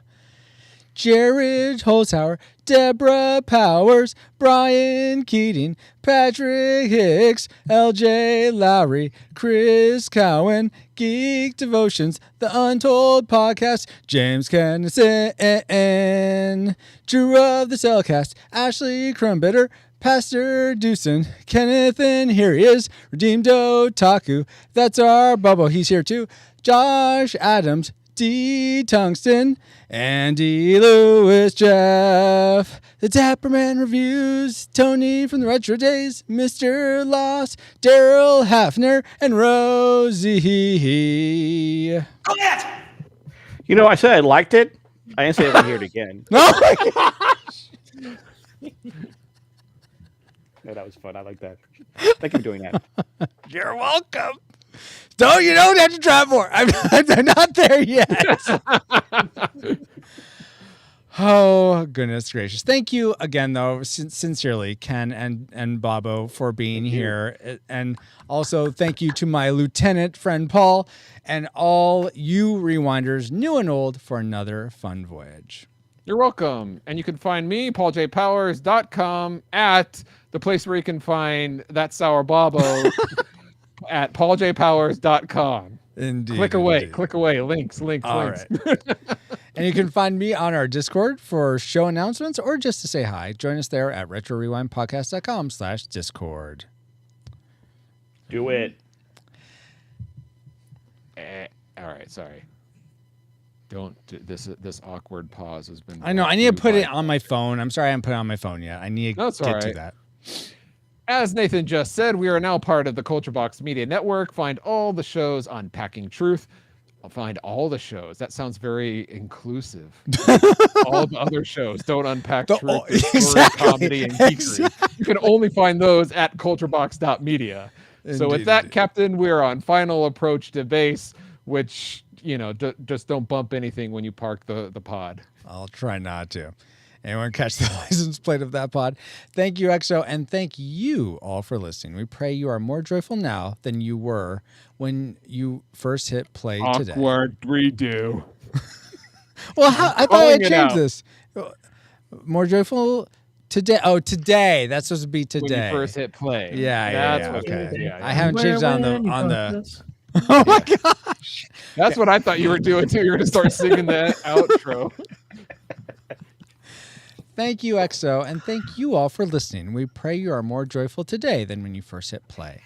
But like a Pokemon, we got to catch you all for Batman the Movie 1966, our next episode of the Retro Rewind Podcast.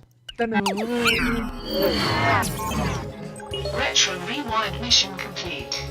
Proceed to nav point Omega and return to base.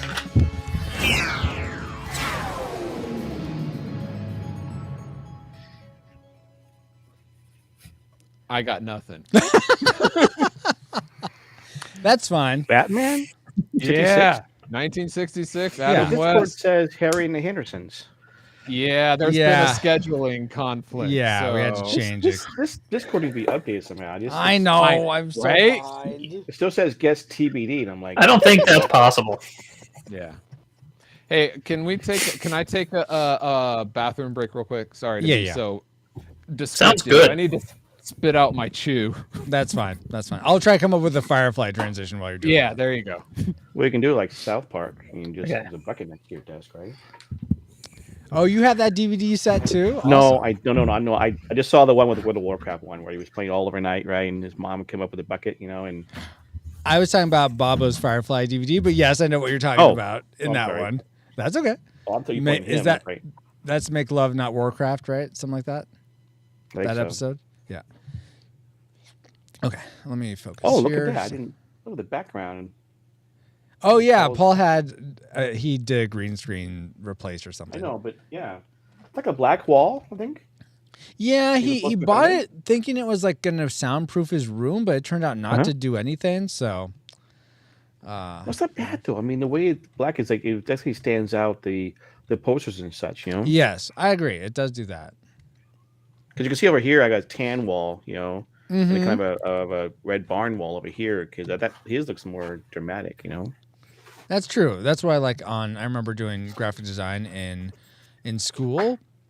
We'd always mount our projects on black or a very dark gray because it just made the artwork pop more. Let's see. It stands out. Mm-hmm. Okay, let's look for a quote here. Quote. Okay. You know, when I looked up the Firefly was 2002, I'm like, 20 years ago? Yep. Yeah. It's ridiculous. Just think how young Nathan Fillion looks like, you know? I know. Actually, all of them, you know? Let's see. I don't have the DVD, but my friend Norman, aka not Fred, the guy who I streamed with in the past doing Chapters Online, loaned me out his DVD. So like, what's this? He goes like, yeah, Firefly. He says, he had loaned me out, I think, all of the Stargate ones, okay? And that got me into watching it actually on Sci-Fi. And I'm like, when I saw this, I'm like, this is great. Like, there's no more? It's like they had to cancel it for one season. Like, then they made a movie, so I watched the movie. So it was fun, but oh my gosh, you know. I know. It's so frustrating. Yeah, I know. There's so much stories to tell, you know. They did do some extra in the comics. I know they made comics of it, but yeah, but not the same thing, you know. Exactly, it's not the same thing at all. You know, like a gun was such a. It's like I could not think of anything, you know, like a theological on it. Like, it's like this is just a bad movie. Can we just skip it? Oh yeah, well we are. We're gonna do the no. I mean, I'm talking out loud. Like, so I was thinking to myself, okay, you know, Paul. Oh my gosh, look at that. Oh, look at that. Oh wow, that's pretty cool. Huh. I am to misbehave. Okay, all right. Oh, I also played the board game Firefly. And what's really cool is the fact that watching this TV show again, I remember all these places on the board game. Like I knew more about Firefly location because of the board game and the people you get quests from, so to speak. You know, that I did. You know, it's like, oh, I know that person from the board game. You know. Oh, cool. That's awesome. Let's see. Just trying to figure out how we transition to the actual show, Paul, from this little dialogue I have. Oh my gosh, it looks so real. I know. Except for his glasses. Yeah, except for the glasses sticking out off the side of his face. They're implants. Bionic. And his mouth moves too. That's why, you know. It's like. Yeah. Now, if I need a voice changer, that would be awesome. That would be. Oh my gosh. The way they're deep faking voices nowadays is incredible. I believe it. Where's your brown coat? I'm showing a little retro love because it's Valentine's weekend. You are. That's why. You are. Okay, Paul. Are you guys ready to go with Firefly now? I'm not. I'm almost there with the technicals. Hold on. Awesome. Okay. Valentine's week means Monday, Valentine's Day, also known as SAD. Or Singles Awareness Day, yeah. Yeah. You know. Fair. Is the bite me meter really so high? I don't know. You tell us. You know, when you get up, when you say, you know what, then it gets it just gets boosted. Definitely did the silent smile, shaking of head. So. Oh, do you have that the hands over the head? No, I guess that's probably a little bit above that part. Yeah. Or maybe it's lower because he's done that a couple times. For everything. Yeah. Okay, I'm ready. Yet, Paul? Okay. Yeah, sorry. Okay. So we just ended whatever the episode. happens, remember I love you, sir. I'm reading that part. All right. Whatever happens, remember, I love you. Sir? Because you're my friend. Sir, friend. So it must be time for flyer. What? How am I supposed to read that? Right. Sir, friend. Like, do you not remember this part? Sir, no, I don't. Sorry. Anyway. So I'm Al, you're Zoe. Right. This is they got captured off the so train. It must be, did you watch this episode?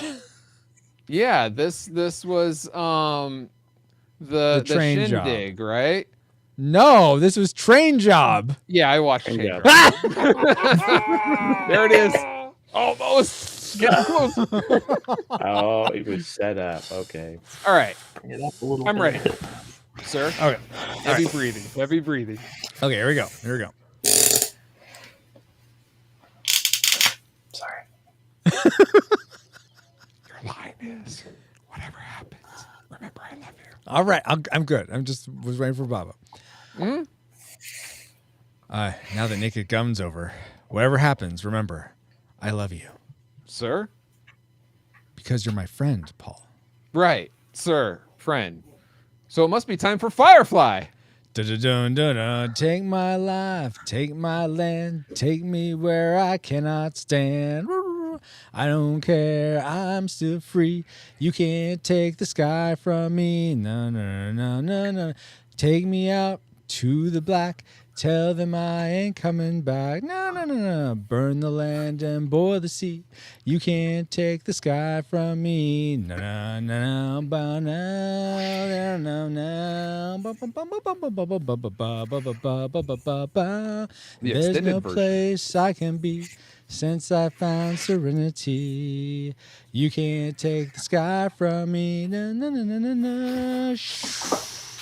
No, that was the full version. It wasn't extended or anything. No, well, when it's playing on syndication, they cut it down. Oh, do they? Yeah, they don't play that full version. Okay, weird. Well, at least, never mind. They don't play it anymore. Fair enough. So, yes, we are now. Welcome to our second review of the episodes of Firefly as we're going through this year, covering all the episodes leading up to us covering the movie Serenity for our Christmas episode. Paul, can you give us the technicals for this episode 2 of Firefly? This is episode 2 titled The Train Job, and was actually the first episode that aired on September 20th, 2002. Do you want to give us a one-sentence synopsis of this episode, or try to? Yes. The crew of Firefly take a job to rob a train, but they don't like that they were robbing medicine, so they give it back, but then have to face the consequences. I love my captain. That's good. And mal also means bad in the Latin.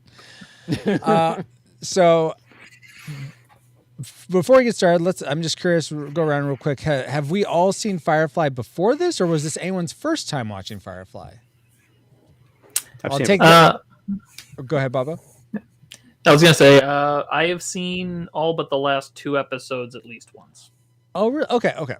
Awesome. And Paul, you've seen it before, I believe. Yeah, almost all the episodes, but I don't know which ones I haven't seen. Oh, because they showed them out of order. So yes, them all on DVD. Yeah, I've seen them all on DVD as well. All right, awesome, guys. So let's go around and we'll do one thing we liked from this episode, one thing we didn't like our classic maker and tragic maker, and then we'll talk about whether or not this episode, and then we'll talk about our favorite character in this episode, and then whether or not we'd want to continue watching the series based on watching this episode. So let's start with Baba. What's something you liked about the train job? So I think my favorite moment was when we see Inara doing Kaylee's hair, and Mel walks into the scene. Yeah. And Inara says, "What did I say about you barging into my shuttle?" And he says that it was manly and impulsive. Yes. Says, yes, precisely. Only the exact phrase I used was "don't." Yes. I just love when people can communicate that way. Yes. In general, but I especially love that exchange. That cracked me up, and I actually went back and watched that again. Nice. Yeah. Yeah, the Ryan in this episode was, especially for trying to be an episode where if you're not familiar too much with the production issues of Firefly, like the last episode we covered was Serenity, which was this 2-hour pilot, but they didn't show that. So they had to essentially rewrite a new pilot that would still introduce all the characters in this episode, The Train Job. So I thought, given that, I thought they did a good job of setting everything up and putting everything in motion with the knowledge that people wouldn't have seen the first episode or the pilot episode. But Ken, what's still better? I think, well, yes, you had way more room to breathe, way more tension and action for sure. But Ken, what was something you liked about The Train Job from Firefly? Well, you just mentioned about the writing with the old cast. I rewatched the first one. I went to Hulu. Hulu has it there, and so I was rewatching it. The first one, like you mentioned, the episode you showed you reviewed the other day, and I said before I saw The Train Job, and I was just reminding myself, how much I missed this show. And I tend to follow, not quite follow all of the actors and actresses where have they gone, right? Yeah, I mean, where have they been? I mean, I knew Ryan Glass from Barney Miller back in the day, so I knew who he was, right? And so, but it's like just overall the how they all interact and play together and work together, and just the character building that's in the show, and who they are. Okay, it's just I just love it. It reminded me of that, and I always, of course, always loved the Western vibe. You know, the whole idea that this is like back in the old West type of stuff, but it's in the space. You know. Exactly. Yeah. I thought that was such a good, awesome mix of sci-fi with Western for sure. That was always a fun thing. Paul, and it had trains in it. And it had trains in it. Yes. I suppose it did. Yes. There it goes. My word. Paul, what's something you liked about this episode? My favorite scene is takes place actually at the end, where they give the money back and they say, "Don't come looking for us," and the guy says, "Oh, I will," and he kicks him. Yes. Basically kills him, which is, probably the smart thing to do. And then the next guy, they bring the next guy. Oh no, I get it. Because he starts to say the same thing again. Yeah, I thought that scene was really well written as well. You're right. Yes. I'm going to take a quick detour. Let's do a little. We're going to do there wasn't really a spiritual speculation for Naked Gun. You'll find out, patrons, as we do a trivia night here in a bit, a trivia game. But I'm curious, what is your guys' thoughts of Mal in this? Not only in Serenity, he kills someone, and then in this, he kills someone who wasn't attacking him. How do you feel about that? How do you feel about him just essentially executing Wild West justice? Do you feel like that was just? Do you feel like that really wasn't the right thing to do, even in those circumstances? He should have gone about it a different way. What are your thoughts on that? For this universe, I was fine with it. Okay. I mean, I might not be normally, but I think they're in such a dangerous line of work, and we kind of accept them at that value that I'm okay with it doing it the way he does. Do you think it was still morally right, though, for him to have done that? Probably not. Okay. Aimed to misbehave. Okay, thank you, Paul. Question. I'll be the controversial one, because I believe in protecting oneself, and if somebody threatens, even though it's just words, if you believe their threat, like, I'm gonna kill you, then the way to protect yourself is to kill them first so that they can't kill you. So I am a proponent of that. I think it in order to. So do I think it's right to kill to prevent to be killed? Yeah, but I mean, he could have left him, like in the case of this train job, he could have left that guy with the tattoo on his face on the planet. Sure, only to be freed and come after it and kill him like he said he would. Would you think said no matter how far you run, I will come after you and kill you and all your crew. So to save him and his crew, he did what he. So you kill one life to save many. Right. I don't know. Part of me feels like I'm telling you what I do. It's not I don't know. That's what I feel. That's fair. That's fair. How about you, Ken? What are your thoughts on it? No, good question. I mean, it's like, the kill one to save many. It's like he gave him a chance. Okay, he said, "Go back. We're not going to kill you. Go back." And he goes, "That's true. I'm going to hunt you down. I'm going to kill you." And then he pushes him out. Like why? Yeah, the engines are on. Like, probably because he's going to take off pretty soon, right? But also. Well, that's right. I remember that episode, right? The next guy comes up. Oh yeah, I know what you want to do. Okay, we're fine. It's like exactly. Yeah, for me, I guess I feel like it wasn't his place to do that, to just execute him, because there wasn't an immediate threat. I think if there's an immediate threat, then yes. I get what you're saying, Paul. That what does time have to do with anything? You just bought yourself 30 seconds or 30 years. Either way, you didn't get rid of the problem. There's a possibility of that man coming to Christ. Oh, we should have led him to Christ. Oh, see, now I'm sorry. I'm in the philosophy of the Westerns where you give the guy a chance to say your prayers before you shoot him. That's. I thought Mel said something in this episode about there wasn't room for God on the ship or something. Yeah, well, they were outside the ship. So I understand, but this is in a universe that has the God of the Bible. There are Bibles, there are shepherds, so that's why I am incorporating that ethic into this universe. It's amazing that Mal is more powerful than God, because God is omnipresent, can be everywhere except on Mal's ship. So Mal is stronger than God to him off his ship. Yeah, Mal's an okay, Paul. Oh my gosh. Okay, well, thank you guys for what's the word? When you allow someone to do something, indulging. Yeah. Indulging. Sorry for the insight, and you're losing. What do you call support when your exo supports the death penalty? That's okay, Paul. We can have different opinions. That's totally fine. I appreciate that. I can change my opinion later before someone kills me. Hopefully. Oh my God. Well, I'm just got to know that when I mutiny, you won't kill me. Okay, so yeah. Now, if you try to mutiny me when I'm the captain, you know what happens. Exactly. Oh my gosh. Wow, guys. All right. Well, enough mutiny talk. Let's get back to Firefly. I still haven't yet to say the thing I liked. And I don't know, even though this is old graphics, I still think it's such a beautiful scene where you see the train going, you see Serenity flying, the Jane's coming up with the cargo, and it's like flies away and goes out of shot. I think that's just such a well put together scene. Even though it does look dated, it just still, I don't know, with the way the camera shakes and just the way they compose it, I thought it still holds up on the whole. So I really I like the overall visuals of this show. So I'll go with that. I mean, all the things you guys said too were completely valid. Totally would back up all of those things. But if I'm picking something, it would be that moment. Let's already go talking now. mutiny, so you better. Let's go to things that I won't kill you all, but I'll kick you off my ship. The space can kill you. Exactly. Let's get to the things we didn't like. The things we would have kicked off our own proverbial ships for Firefly. I'm We're going going to to talk about the character first? No, we're doing that after this. Oh, after this okay. part. All right.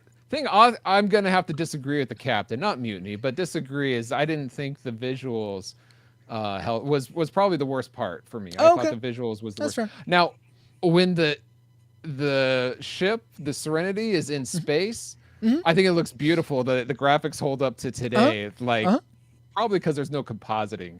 Yeah. but whenever it's in land, that didn't hold up for me. It took me most out of the show. All right, fair. How about Ken? What's something you didn't like? You know, I was thinking my original was going to say Jane. Okay, I always remember Jane being a character, different kind of character, right? But now I'm thinking like, no, that's right, because you reminded me of the fact that when I watched episode one was the pilot that never, like they had to, you said redid it, right? So I actually watched what I thought was episode one isn't episode one. Yeah. And so I was remember Jane being a nicer guy, right? And episode one made him like he's a jerk, right? Yeah. Yeah. But I was gonna say Jane, but no, that's something. But episode two is different. He's like you said, it's more of a more less bad Jane, more nicer Jane. But still, he does think wrong because he was about to mutiny the ship last time in the other one. It's like we gotta do this and get out of here because. Wait, that this episode? Yeah. So train job was where he was like, yeah. Sorry, this is the one. That's right. Yeah. So I was like, you know what the chain of command is? Now. It's run chain. I go and beat you with until you know who's in running command. Yeah, exactly. Right. This is the one I'm like. I thought I remember Jane being a nicer guy, and I I didn't like this at all. Yeah. I don't remember Jane being a nice guy at all. So I look forward to that. Nicer. I'm not saying he was a nice guy, but nicer. Oh, okay. And, okay. Yeah, he wasn't rough around the edges as he seemed to be in this episode.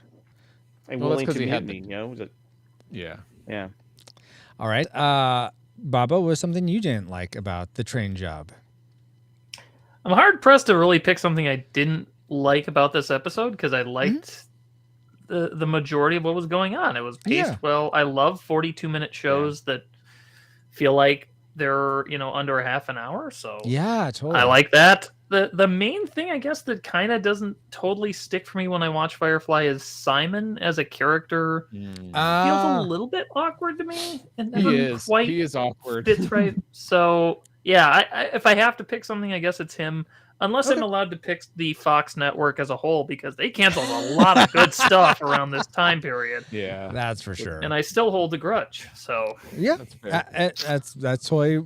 I think if I can support the death penalty, you can kill Fox. Sure, it's justified. It's justified. Exactly. I think that's a different show. But my gosh, Paul. Yes. Okay, with the Ollie font. Anyway. The thing I didn't like most about this was actually, it's interesting.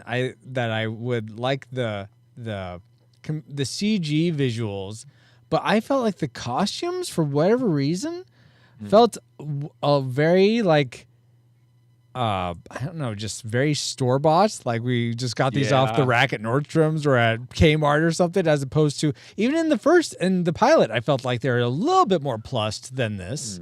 But certainly in the movie, they're way more plussed. But they have a lot more texture and whatnot. But go ahead, Paul. You look like you're going to say something. that totally reminds me of my other dislike that I had was the first fight at the bar when they were outside. It seemed like they were like stage fighting.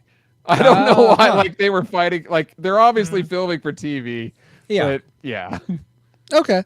I can see that. But it's kind of like it reminded me this. It's the same feeling. Like I see what you mean by the costumes. There's something just off and unreal about this that takes you out of it a little. Yeah. Awesome, guys. Well, can I add one thing? Yes, please do. What I loved was the set of the Firefly. Yeah, you know, and especially in the first episode, the way they did the shots, right? You follow them up and down. You're like, this set is built. I mean, every like the main stage where the cargo hold is, up to where his cabin is, to where the deck is. Like, oh my gosh, they put this whole freaking set. You know? Yeah. Absolutely. That is always an awesome element because you felt like you were in this ship because it was, and you sort of knew where you were. They did a good job in that pilot episode of establishing the whole like space of the ship. So yeah, lost on that. Okay, fine, Paul. Give Paul a map of the Firefly. Yeah. Also want to add the fact that this is a board game, and you get to play it, and kind of cool doing the different missions, and you can make choices, you know, whether it's the good or bad choices, and you get to learn all about the places and the people there, and so it's kind of fun if you ever watch the show again. You know, all that is in the board game, so it's a reminder. When I was watching the show again, I'm like, oh, hey, I know all these places. I played the board game. Oh, nice. Wow, that's what I need to do then. Okay. All right, guys. Well, now let's get to the characters that we liked the most from this episode. My guess for Ken is that it's not Simon, or was that Bobo who didn't like Simon? That was me. Dang it! It's okay. Nobody's perfect. Death penalty for you. And while I'm in edit mode now, Ken, did I give you your dislike? Did you have a dislike? Did I tell you? I give my dislike. Yeah. Edna. It was Jane. Okay. Okay. Yeah, it was Jane because he wasn't. Yeah. He was I thought he was a better character. That's why I'm like. That's right. Yeah. That's right. Okay. All right. So I'm gonna not include that element where I thought it was you said Simon and it's actually Bobo. So let's take that again. Cut that out. I'll do my best, Paul. Let's get to now, guys. Best. Okay, guys. Now that we've talked about the things we liked and didn't like, let's just explore real quick. Who is our favorite character in this episode?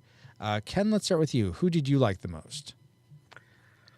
They're also good characters, you know. Yeah. I guess I don't know why, but Shepard comes to mind. I forget exactly what it was in the episode, right? But like Shepard, you know, and I don't know, just Shepard. I mean, all the characters are good. I mean, just like all of them, you know. I mean, obviously River still is like not really there yet. Yeah. You know, I mean, it's like kind of a minimal thing, right? Of course, she's more of a Zoe and Mal, you know, talking with the sheriff. Like the sheriff. Sheriff was willing to yeah, I knew you had it. Get it back. Off you go. You know, it's like the character, but when it comes to the cast, I would think Shepard right now. I think. Yeah. Okay. Cool. How about you, Paul? In this episode, it was Anira or Anara. Anara. Yeah. Anara. Yeah. She wasn't in this. Wash was a close second, but he's even less in this. But they both come in to save the day, and I thought she played her her role really strong and really likable as well. So that was a good combo for her. You know what? It's the same for me, Paul. I was going to say Inara too. Even though, yeah, she wasn't in too much. I liked her interplay with Kaylee, like that Bobo spoke to. I liked how her interactions with Mel, and then also how she was the one who got them out of the sheriff's office with that ploy of being sort of that they were her slaves or what have you. I just thought that was really. I just liked how they utilized her in this episode too. I mean, this isn't her job to be part of the crime, but she's still willing to. It also sort of illuminates that she is a part of this crew, even though she isn't involved with the more shady parts of it. Well, even then, you can see the relationship between the two. You know, between Val and her. You know, absolutely, yeah. She's a good asset to have, and not just because of her vocation. Right. Sure. Bobo, that leaves you. What's the character you connected with or liked the most in this episode? For this episode, I got to go with Mal.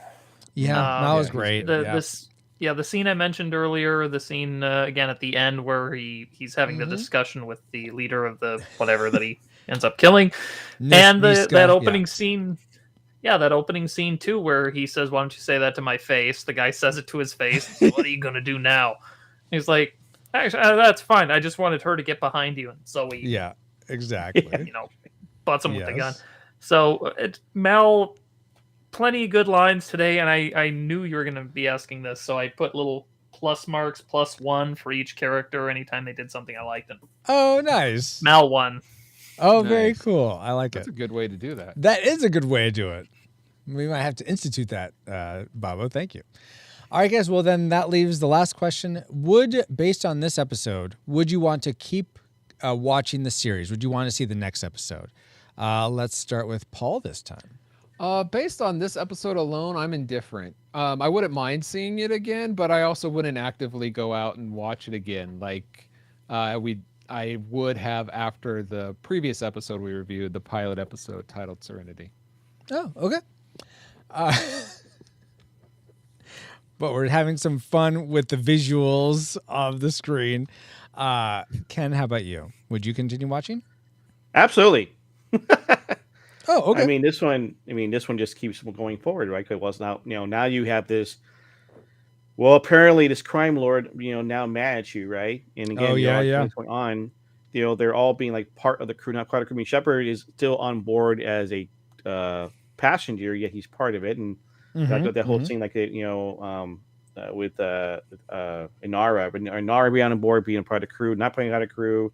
What's the mystery with River? We always know she's smarter than Simon. It's like what's going to happen. It's like there's more to come. You're like, well, what's happening next? So you like to do more.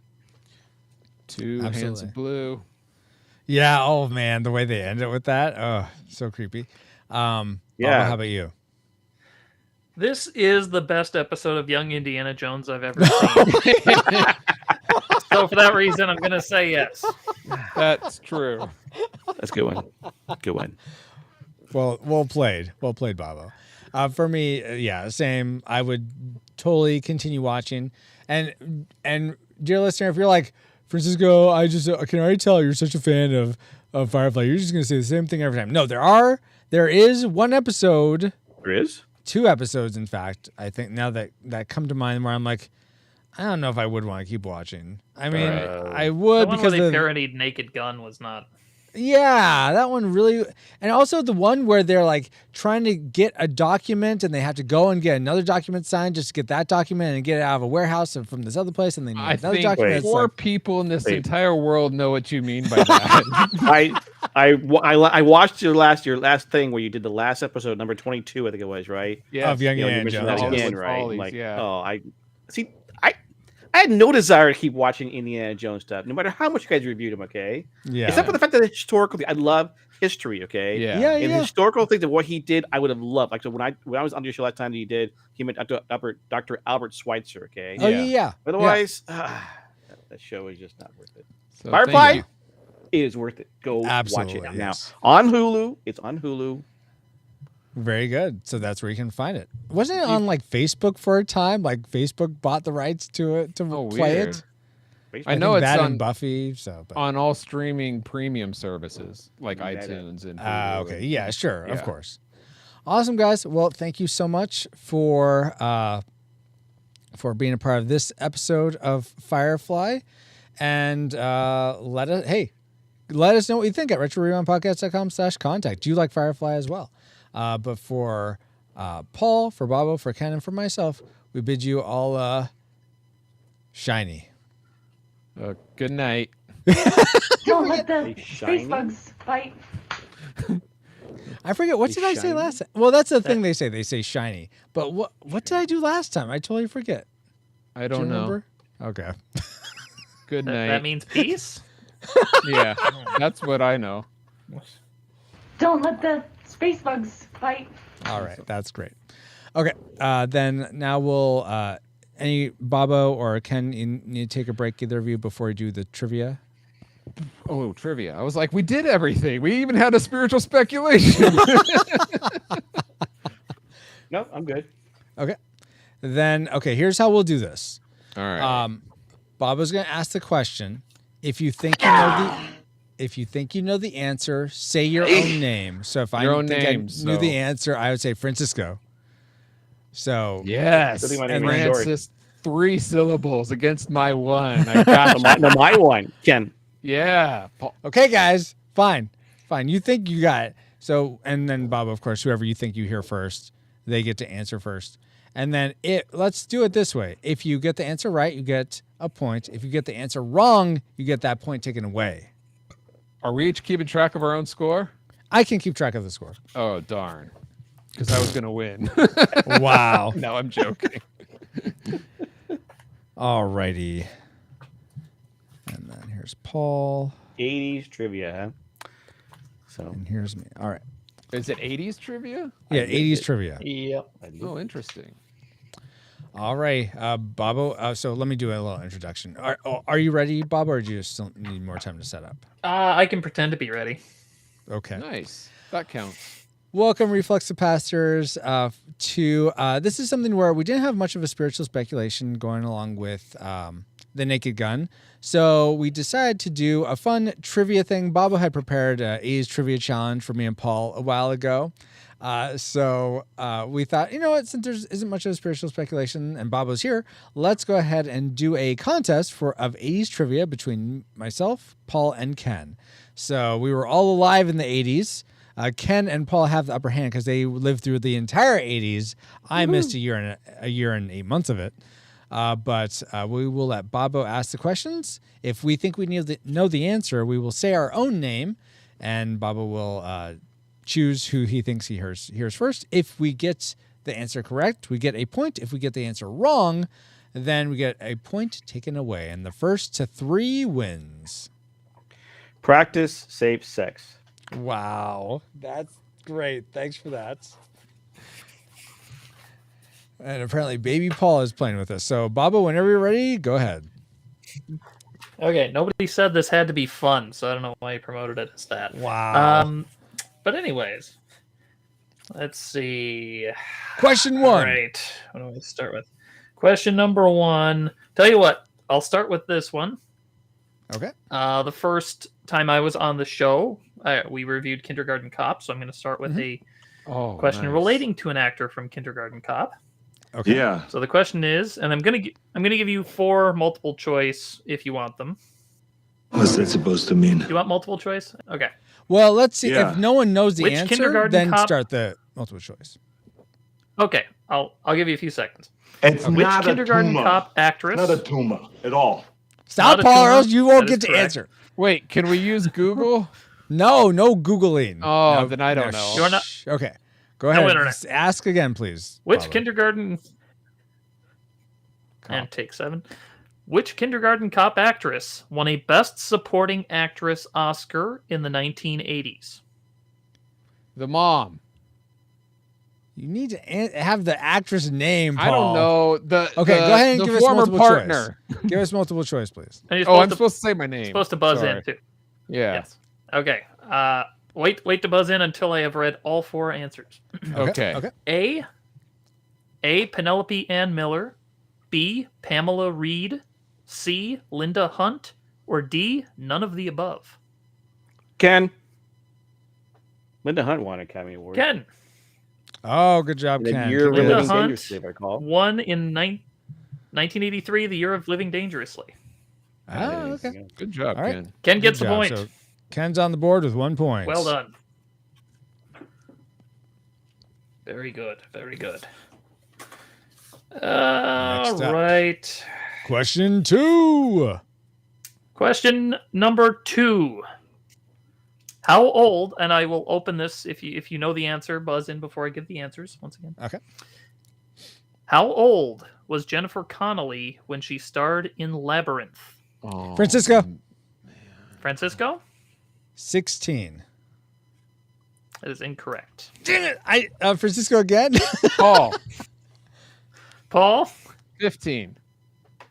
15 is also incorrect. Darn it. Well, I'll just go for it. Ken, I say she's 13. 13 is incorrect. Okay, Francisco. To zero me out. 14. 14 is the correct answer. I decided to not do that. Thinking that can't be 14. Okay, so I think that's fair. If we all give it wrong, we all have a chance to redeem. Go again. And go Redeem again. Utaku. Yes. Yeah, exactly. Right. So Ken, I believe you lost your point there. So we're all still at 0 now. And well, actually, Paul is at -1. What? I was thinking. Man. I was thinking answering only because you guys missed it, right? That would you would neg it out, Otherwise, I would not answer at all. Yeah. Oh, but that's I would not all right. answer at all. Think about that. No, go ahead. Stay a point ahead of me. Yeah, that's fine. Yeah. Okay. Because Go ahead. I'm in the same boat as you. I wouldn't have answered either. I thought I said if you get it Now- wrong answer, it's negative. now- You get negative I know. points. Baba, you have to read it slower so I can Google it faster. Technically, we all got -1 on that. So you got Right. We're all at, he's -1. We're both all at 0 then. Yes, Right. exactly. Okay. Right. All right. Question Next 3. question. We will go through all these Number questions 3. now with these negative points. Go ahead.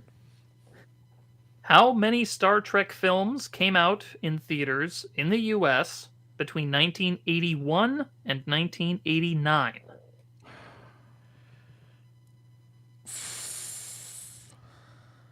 I guess Should I go go with to answers? Is there multiple choice? Yeah, There 42. is multiple choice.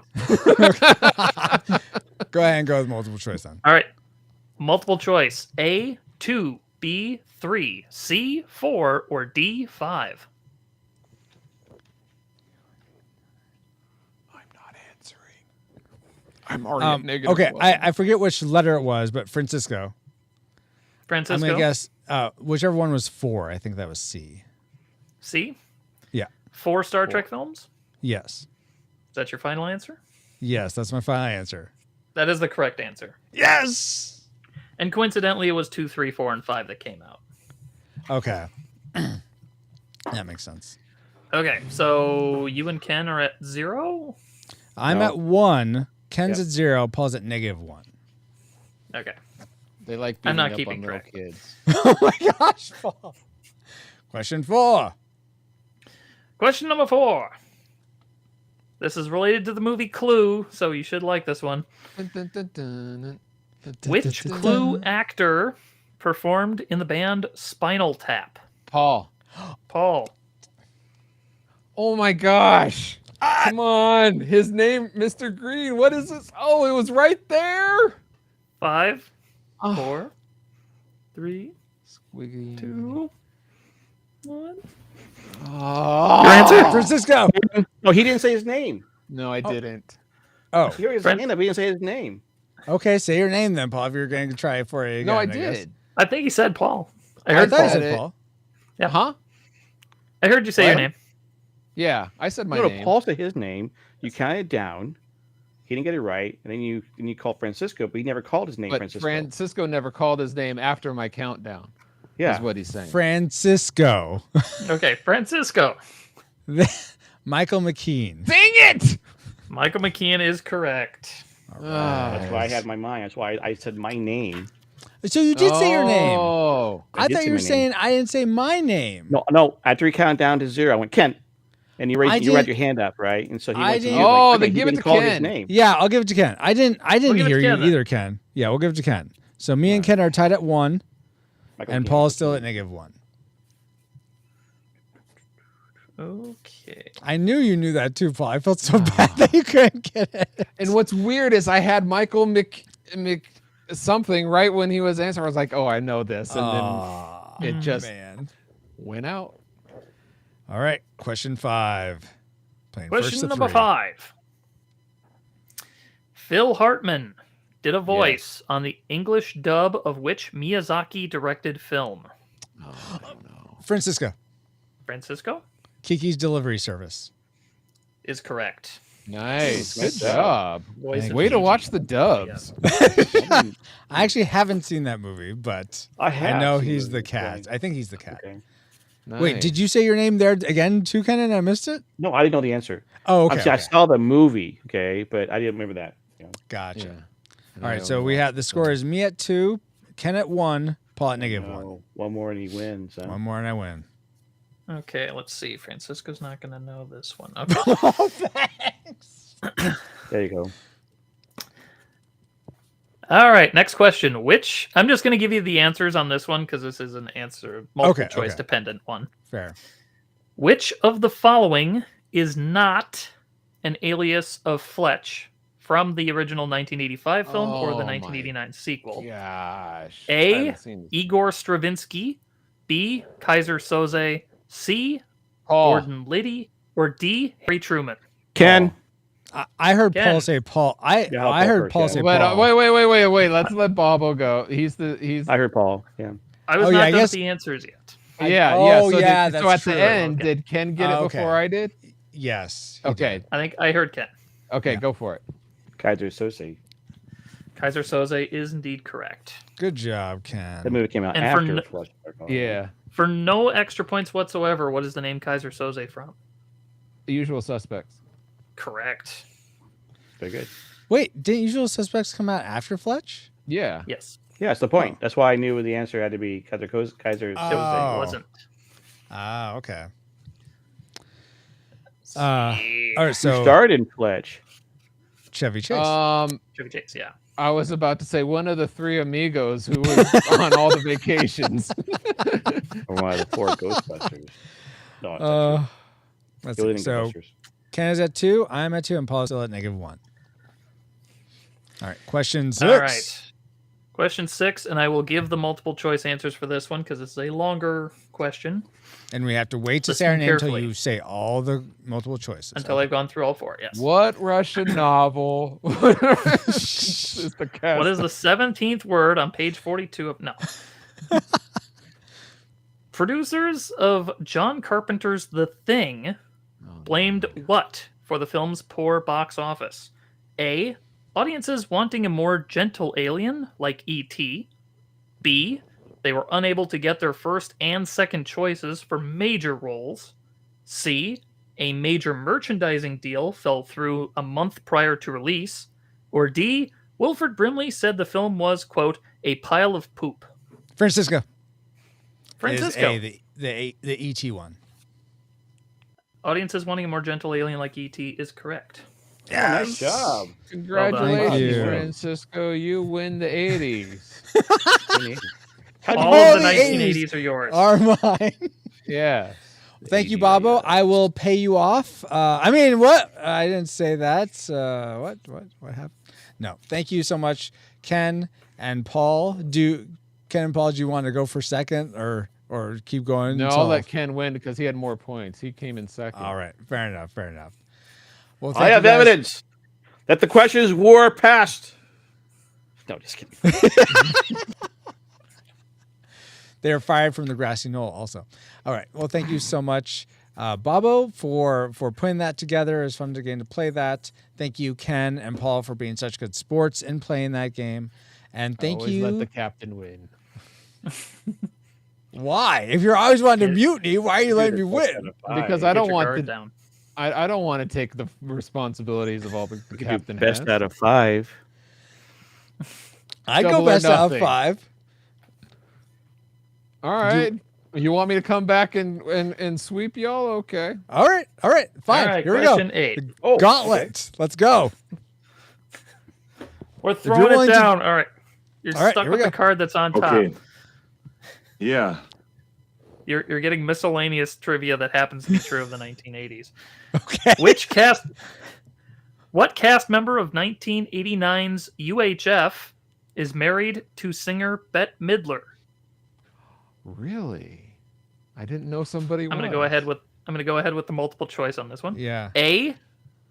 Billy Barty. B. Kevin McCarthy. C. Stanley Brock. Or D. One of the Kipper kids. Paul. B as in boy. Kevin McCarthy? Yes. Incorrect. All right, -2. I can do this. -2. Oh man. I have no idea if my brother was even married. Okay. I would be shocked if Francisco it's Bill Barty. I'm not going to answer, but I. Oh, Mr. Midler. That's a good guess. All right, Francisco, you're out. Yeah, Not I'm answering? not answering. Yeah. All right, Ken, do you want to take a shot? No way. Is it one of the boys? The correct answer, by the way, slight hint on this one, only one of these 4 people is actually alive right now. And it is D, one of the Kipper kids. I Yeah. have no Who are the idea who the Kipper Kipper kids are, but all right. Yeah. It's Kipper Midler. Yeah, I got IMDb it's this. Martin von Hasselberg. Martin von Hasselberg married Midler December 16th, 1984. If you remember the telethon scene, there's Yeah. the 2 guys with the big noses and the big Yeah, they chins. go. Yeah. I do That's not the Kipper know, but kids. all right. Good to know. Question 9, I think, maybe. I forget. I lost count. Let's Still see. married. Question 9. Now we're having fun. All right. Which actor? I'm just going to go ahead and give you the answers on this one too. Okay. Which actor was not a one-hit wonder in the 1980s? A. Bruce Willis. B. James Spader. C. Eddie Murphy. Or D. Don Johnson. Wait, All right, not let's a go one-hit for wonder? Not. Not. Oh, Paul. Not. Here we go. Yeah, I heard let's go Paul. with -3 with James Spader. James Spader, unfortunately, is the correct answer. Oh, darn it! I got a point. Yeah. Back to Wait, -1 for Paul. In the 80s, right? So, I mean, Yeah. James Spader. Yes. I mean, he's Ultron, and he's a Blacklist guy. But he's I mean, not a one-hit wonder in the 80s. Yeah, interesting. Okay. Eddie know that. Murphy had Party All Night. Party all the Was time. Beverly Hills Cop 1, 2, or 3. I don't know. All right. Question 10. Yeah, that's fine. Question 10. I need a voice changer. to go with this. You could just. That means P. Who's the Kipper kid? I don't know. I'm not Wait, sure. I've never heard of these Argentinian-born Martin Van Hasselberg, along with Brian Rout, formed the performance art group known as the Kipper Kids. I never heard of them. Me either. Now you know. So look them up. They're performance artists. The Well, they more were you one of know. Exactly. The more you know. Okay. I will open this up after the question. Okay. In the film Troll, what is the name of the main character? Troll. Troll's not playing. Why am I hearing Troll Fair say enough. his own name? The main human character, I'll say that. Oh. Your options are A. Brad Hall, B. Jason Bourne, C. John Wick, or D. Harry Potter. Paul. Francisco. Oh, A. A. Brad Hall is an actor in the movie, but that is not the correct answer. Dang it! I mean, really? yes! Back to -2. What? Because the other names were all Yeah, all those characters. other names were actual like movie characters. Yeah. So Yeah, that's why. Oh, so trolling. Maybe it's called the troll, right? They're trolling with. Okay. I don't Very know. good. One of these names was used in the movie. What was? Trolling. Could you name the John other three? Wick, Harry Potter, Potter or and- Jason Bourne. Those. Okay. Francisco. Whichever one Jason Bourne was. I forget if that was B or not. B, Jason Bourne is incorrect. Dang it! I'm at 2. Ken, it's down to John Wick or Harry Potter. Do you want to hazard a guess?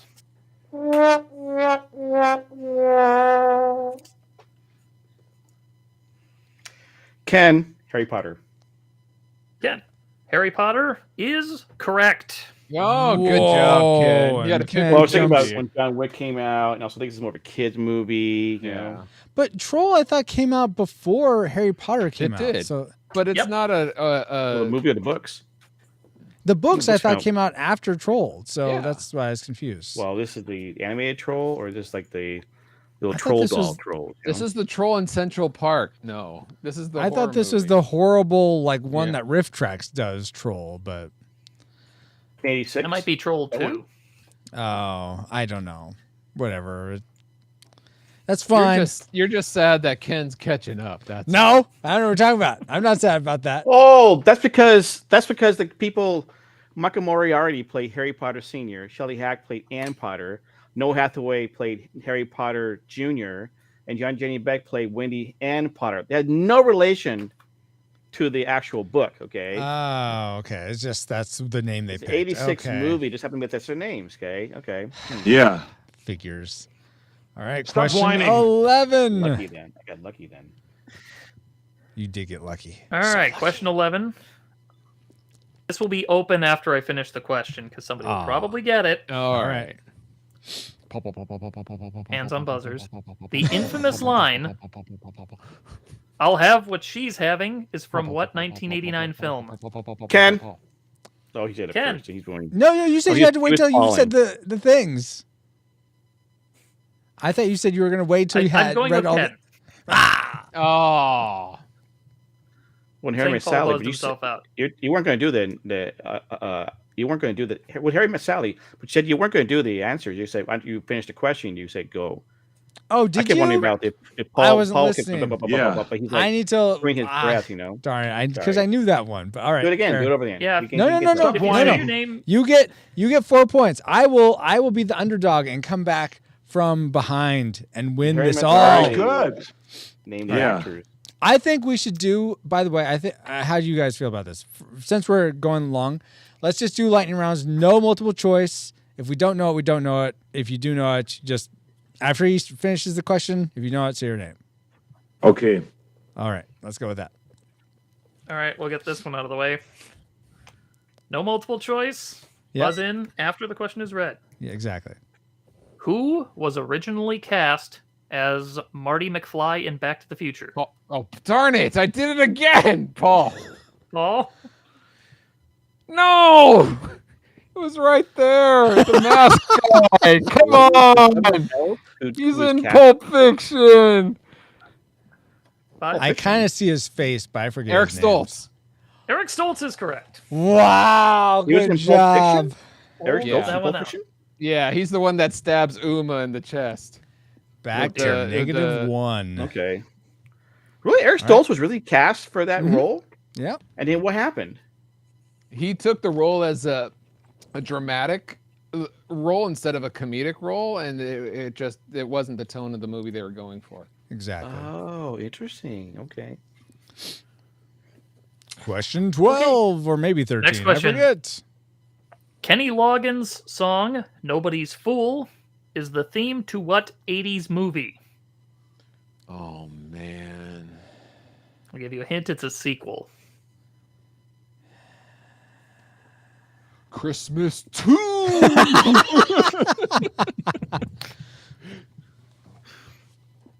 I don't know. Kenny Loggins' song "Nobody's Fool." Do you want the multiple choice quick? I guess real Fool quick. Yeah.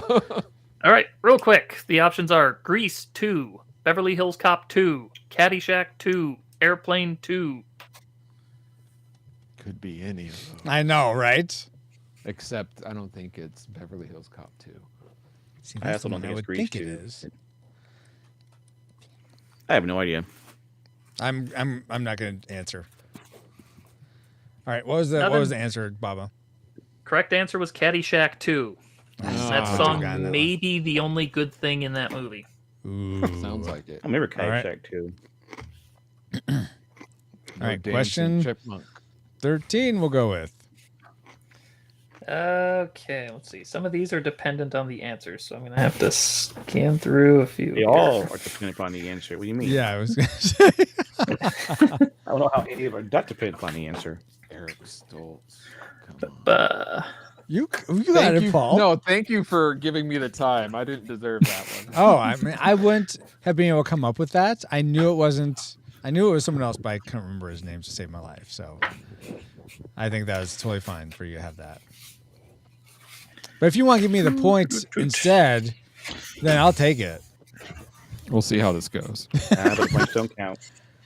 So Ken is just one away from winning this whole thing. And how many are already you? won. This is I part have two. I have only 2 points. Ken And has I 4. have -1. This is You the have sequel, -1, you know? Paul. All right. I have to get. All right. next in a row. Here we go. You can answer as soon as the question is done being read. Okay. Yep. According to boxofficemojo.com, which you probably never heard of, what was the highest grossing movie of 1989 worldwide? Paul. Worldwide. Paul? Batman. Okay. You guys just did Batman that one. is You did the correct. episode, and he Batman had is all correct. the yeah. Oh, I forgot. Oh, because I think I did the worldwide. Yeah, that's right. movie recently, right? And I Yeah. Yeah, it was All either right. that or Indiana Jones, Jones and and the Last Crusade. So Paul got Yeah. 0. Paul says 0. So Good Last job, Crusade Paul. was I think number one. #1 domestically, but world Yeah. was Batman. Like that, yeah. But oh well, nice job. Question 14. Question 14. I'll just have you all know, patrons, I won this already, but I'm Yes, just he did being a already good win this one. sport. Oh, you didn't right. cut the. You're still recording for the patrons. I hope they probably stopped listening. The quiz that never ends. Yes, it is the quiz that never ends. Ashley. Never Okay. ends. Exactly. Okay. Best. You may answer as soon as the question is completed. Okay. In his 1986 State of the Union, somebody's having confused apparently. Okay, the message went away. We are? Okay. Oh, okay. In his 1986 State of the Union, I get a message. I don't know. Anyway, Edna. In his 1986 State of the Union address, President Ronald Reagan quoted what movie? I was going to say Reagan. Well, no, I'll do this. Francisco. Back to the Future? Francisco? Yes. Back to the Future is correct. Yes. Oh, Where we're going, we don't nice. need road. Nice, very good. So I'm Well, at I'm 3. thinking Star Wars. 'Cause Ken's we're at doing Star 4. Wars. Oh, that makes sense too. Yeah, that's a good one. Too. I just remember I they. thought the question Paul, was going to be who's the president. You know, like oh that was. I thought so too. I'm like, oh, I should be able to figure this out. Paul, the Naked Gun from 1956. There you go. Western.